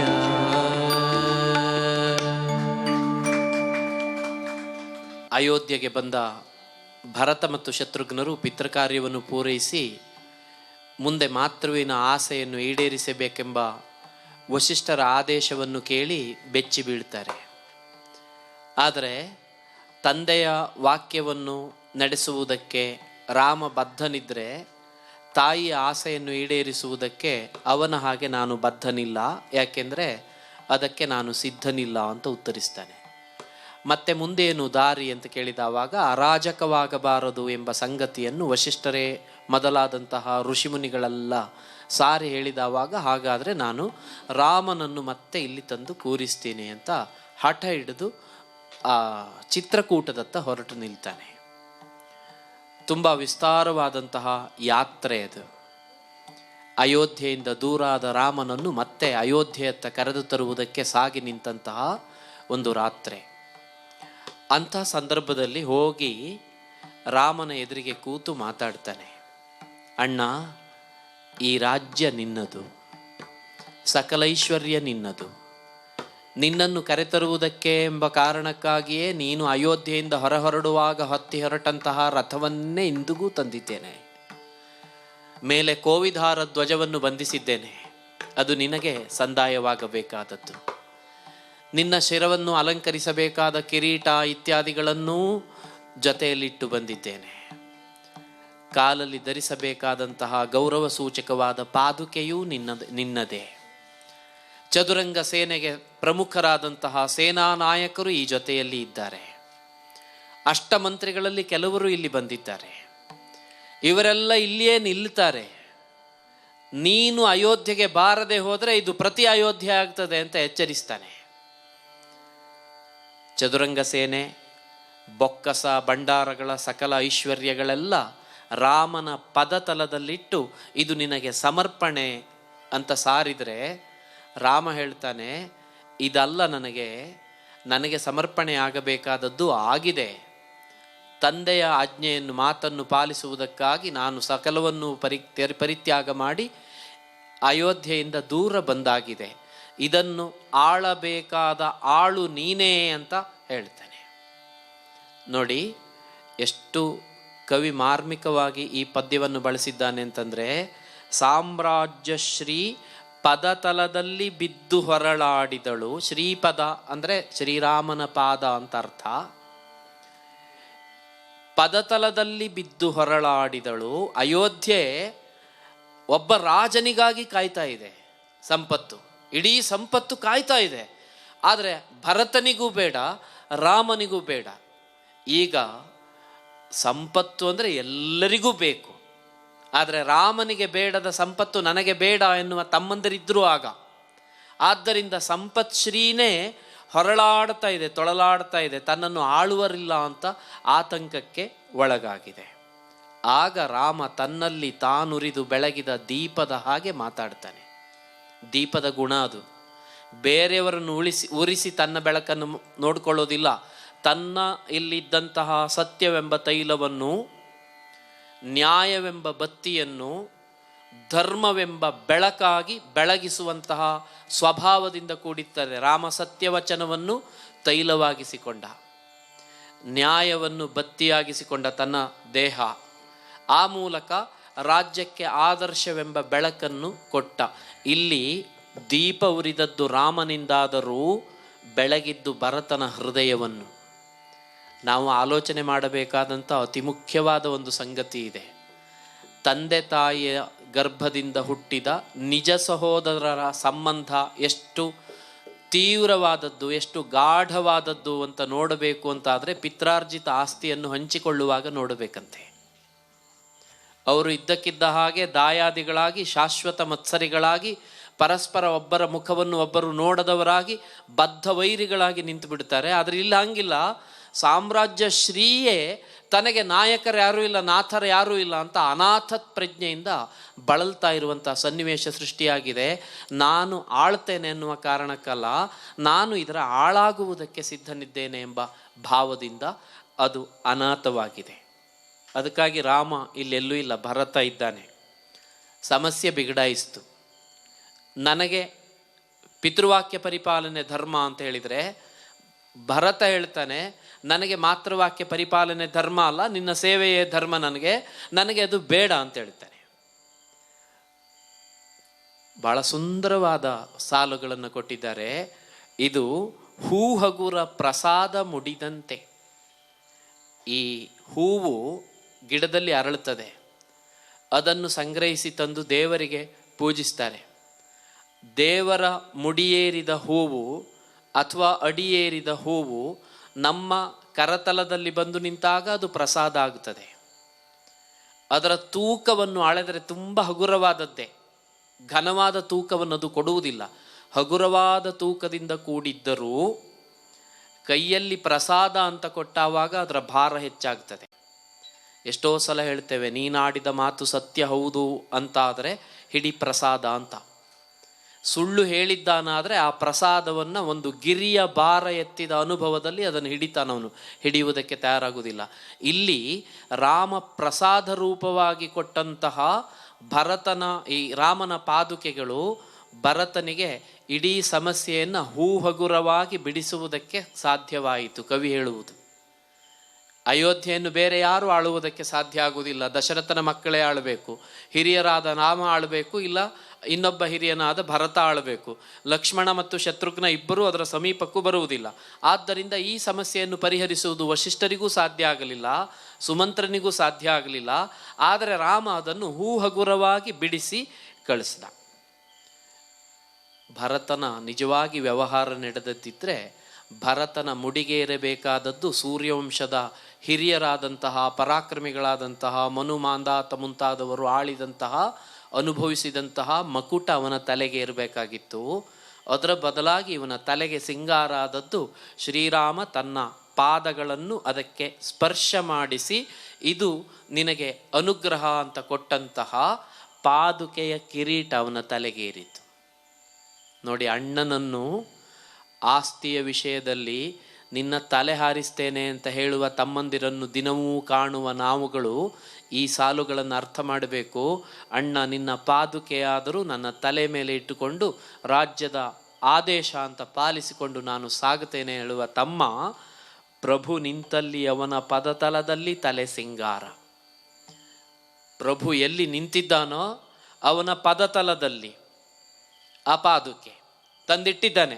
ಅಣ್ಣ, ಈ ಪಾದುಕೆಯನ್ನು ಇಟ್ಟಿದ್ದೇನೆ, ಇದನ್ನು ಮೆಟ್ಟು ನೀನು. ಅವ ಮೆಟ್ಟಿದ ಅಂದರೆ ಅಯೋಧ್ಯಕ್ಕೆ ಬರುವುದಕ್ಕೆ ಬದ್ಧನಾಗಬೇಕು. ಯಾಕೆ?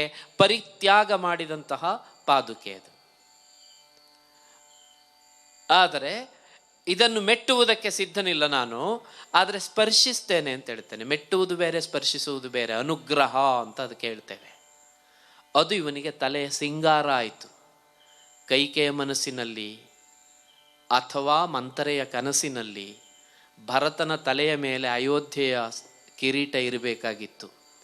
ಆದರೆ ವಿಧಿಯ ಆಸೆಯಂತೆ ಅಯೋಧ್ಯೆಯ ಕಿರೀಟ ಪೀಠದಲ್ಲಿಯೇ ಉಳಿಯಬೇಕು, ಭರತನ ತಲೆಯ ಮೇಲೆ ರಾಮನ ಪಾದುಕೆಯೇ ಕಿರೀಟವಾಗಬೇಕು ಅಂತಿತ್ತು. ತಲೆ ಸಿಂಗಾರ, ಅದು ಅವನ ತಲೆಯ ಸಿಂಗಾರ ಆಯಿತು.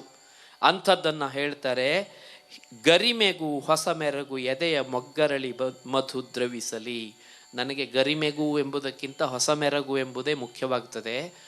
ಈ ಜಗತ್ತಿನ ಯಾವ ಮಹಾಕಾವ್ಯವನ್ನು ನೋಡಿ, ಒಂದು ದೇಶದ ಪ್ರಜೆಗಳು, ಒಂದು ದೇಶದ ಅರಸರು ತಮ್ಮ ಪಾದುಕೆಯನ್ನು ವಿಶ್ವಾಸದ ಸ್ಥಾನದಲ್ಲಿ ಕೂರಿಸಿ ಅದಕ್ಕೆ ನಿಷ್ಠರಾಗಿ ನಡೆದುಕೊಂಡಂತಹ ಪ್ರಜಾವರ್ಗವನ್ನು ಕಂಡದ್ದಿದ್ರೆ ಭಾರತದ ರಾಮಾಯಣದ ಕಥೆಯಲ್ಲಿ ಭರತ ಮತ್ತು ರಾಮನ ಸಾಹೋದರ್ಯದ ಸಖ್ಯದಲ್ಲಿ ಕಂಡ ಕಥೆಯೇ ಬಿಟ್ಟರೆ ಬೇರೆ ಎಲ್ಲೂ ಇಲ್ಲ.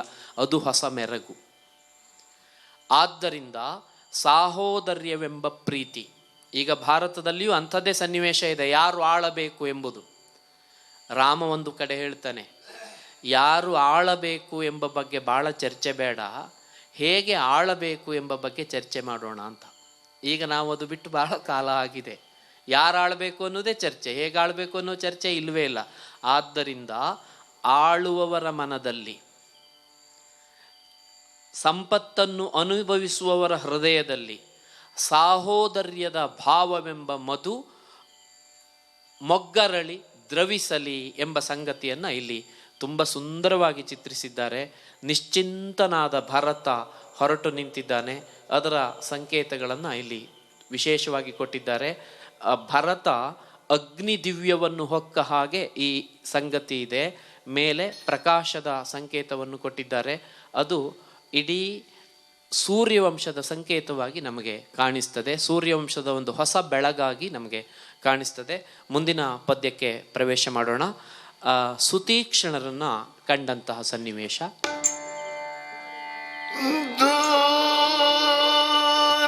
ದೂರದೊಳೈತಗ ರಾಮ ಸೀತೆ ಲಕ್ಷ್ಮಣರ ಕಂಡಾಗ ಸುತೀಕ್ಷ್ಣ ಮುನಿ ದೂರದೊಳೈತಗ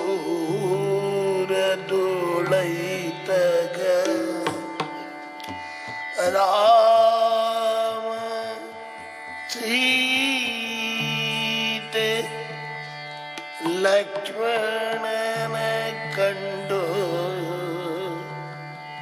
ಭಕ್ತಿಯೋ ವಂದಿಸುತ್ತ ನಿಂತೆಂದ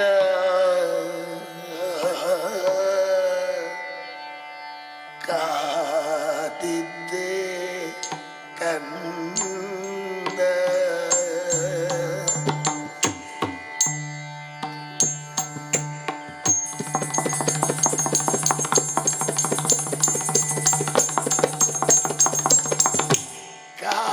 ಕಾದಿದ್ದೆ ಕಂದ,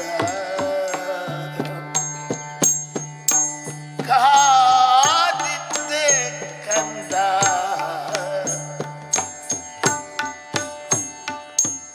ನಿಮ್ಮ ಕಾದಿದ್ದೆ ಕಂದ. ತಮ್ಮ ಲಕ್ಷ್ಮಣ ಸೀತೆಯ ಕೂಡಿ ಬರುವೆಯೆಂದು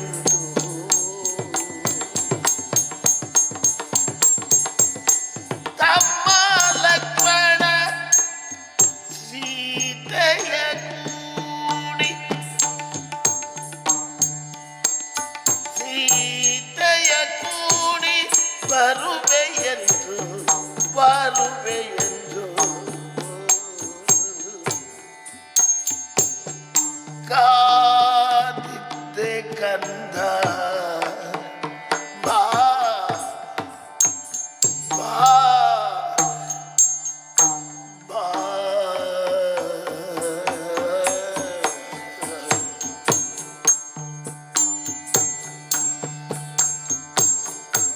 ತಮ್ಮ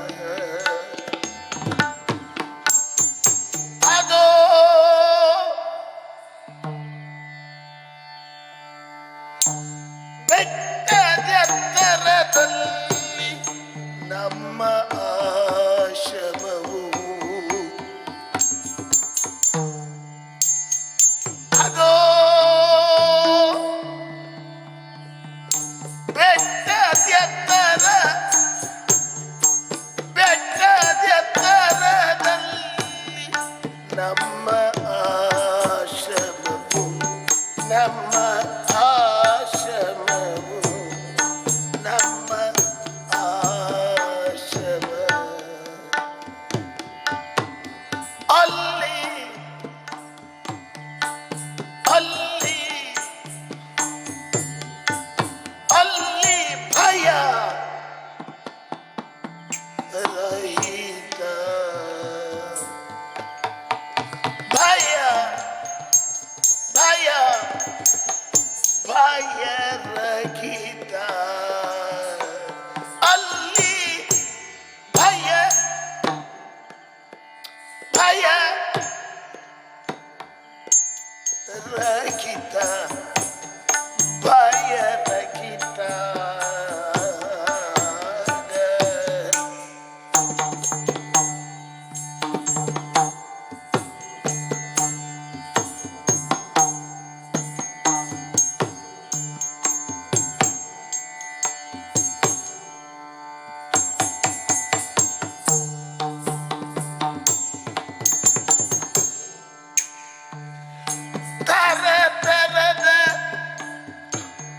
ತರತರದ ಹಣ್ಣು ಕಂದ ಮೂಲಗಳ ಕಣಜ ತರತರದ ಹಣ್ಣು ಕಂದ ಮೂಲಗಳ ಕಣಜ ತರತರದ ಕಂದ ಮೂಲಗಳ ಕಣಜ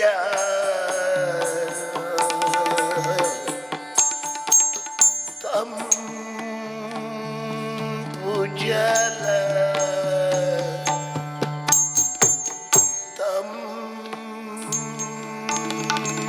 ತಂಪು ಜಲ ಜಲ ಜಲ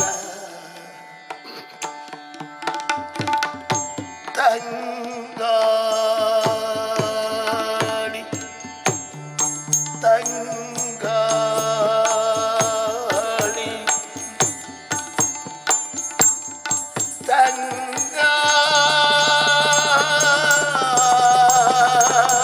ತಂಗಾಡಿ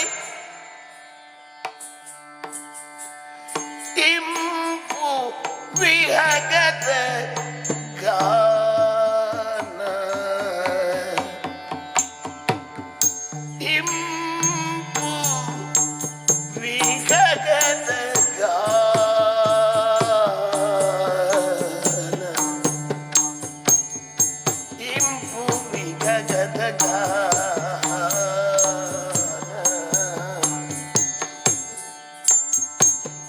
ಮೃಗದ ಭಯ ಇಲ್ಲಿ ಮೃಗದ ಭಯ ಇಲ್ಲಿ ಉಳಿದೆಲ್ಲ ನೆಮ್ಮದಿಯ ನಿಲಯ ಉಳಿದೆಲ್ಲ ನೆಮ್ಮದಿಯ ನಿಲಯ ಇರಿ ಇರಿ ಇರಿ ಇಲ್ಲೇ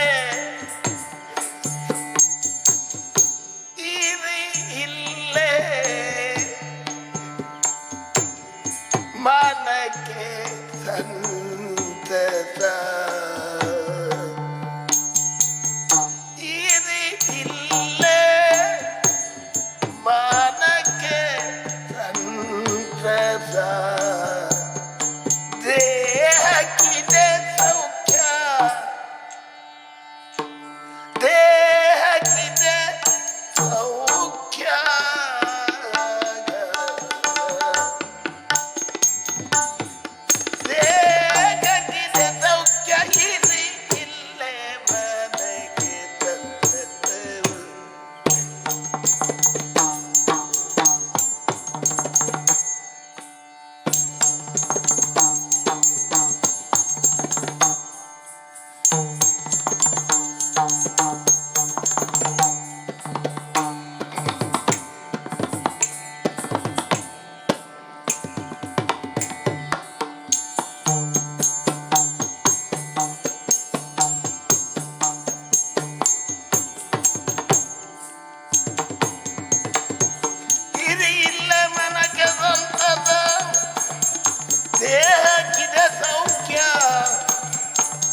ಮುನಿ ಸುತೀಕ್ಷ್ಣರ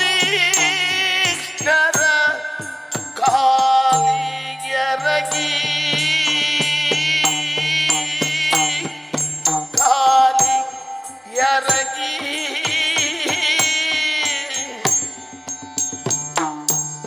ಪ್ರತಿ ನುಡಿದ ಶ್ರೀರಾಮ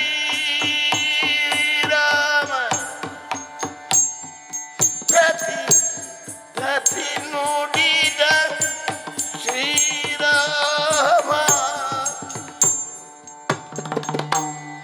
ಬಿಲ್ಲು ಬಾಣದ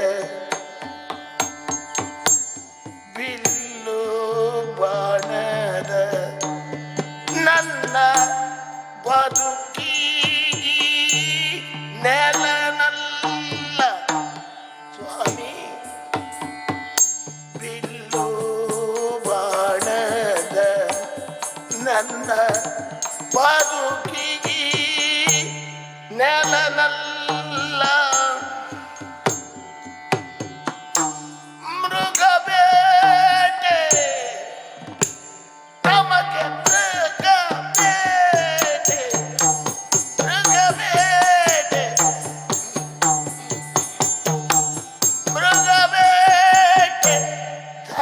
ಜನಗೆ ಇಲ್ಲಿ ಅದು ಸಲ್ಲ ಸಲ್ಲ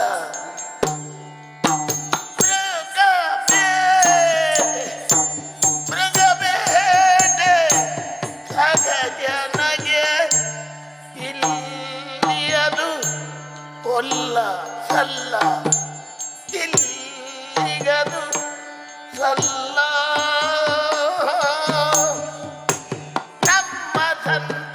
ನಿಮ್ಮ ಶಾಂತಿ ಕದಡುವುದಯ್ಯ ನಮ್ಮ ಸಂತತ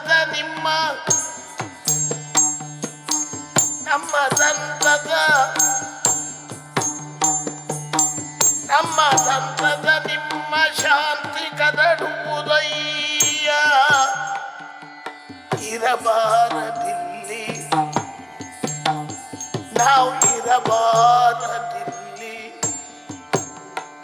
ನಾವು ಇರಬಾರದಿಲ್ಲಿ ನಮ್ಮಂಥವರ ವಸತಿ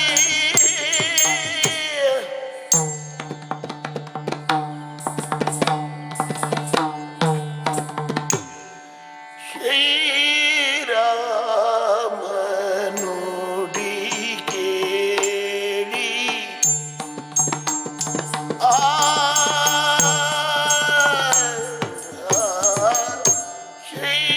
ಶ್ರೀರಾಮ ನುಡಿ ಕೇಳಿ ಮುನಿ ಕಂಠದಲ್ಲಿ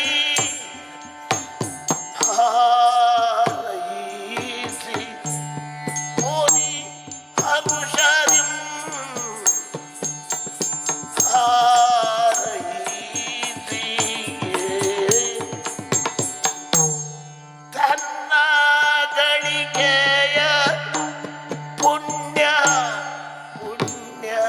ಲೋಕಗಳ ತನ್ನ ಗಳಿಗೆಯ ಪುಣ್ಯ ಲೋಕಗಳ ಪುಣ್ಯ ಲೋಕಗಳ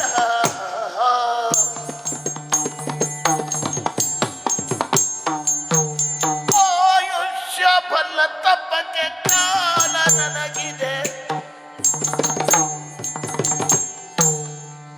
ಆಯುಷ್ಯ ತಪ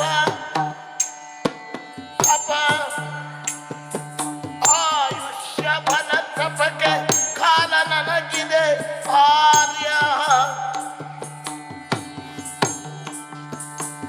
ಎಂದೆನಗೆ ವಿನಯದಲ್ಲಿ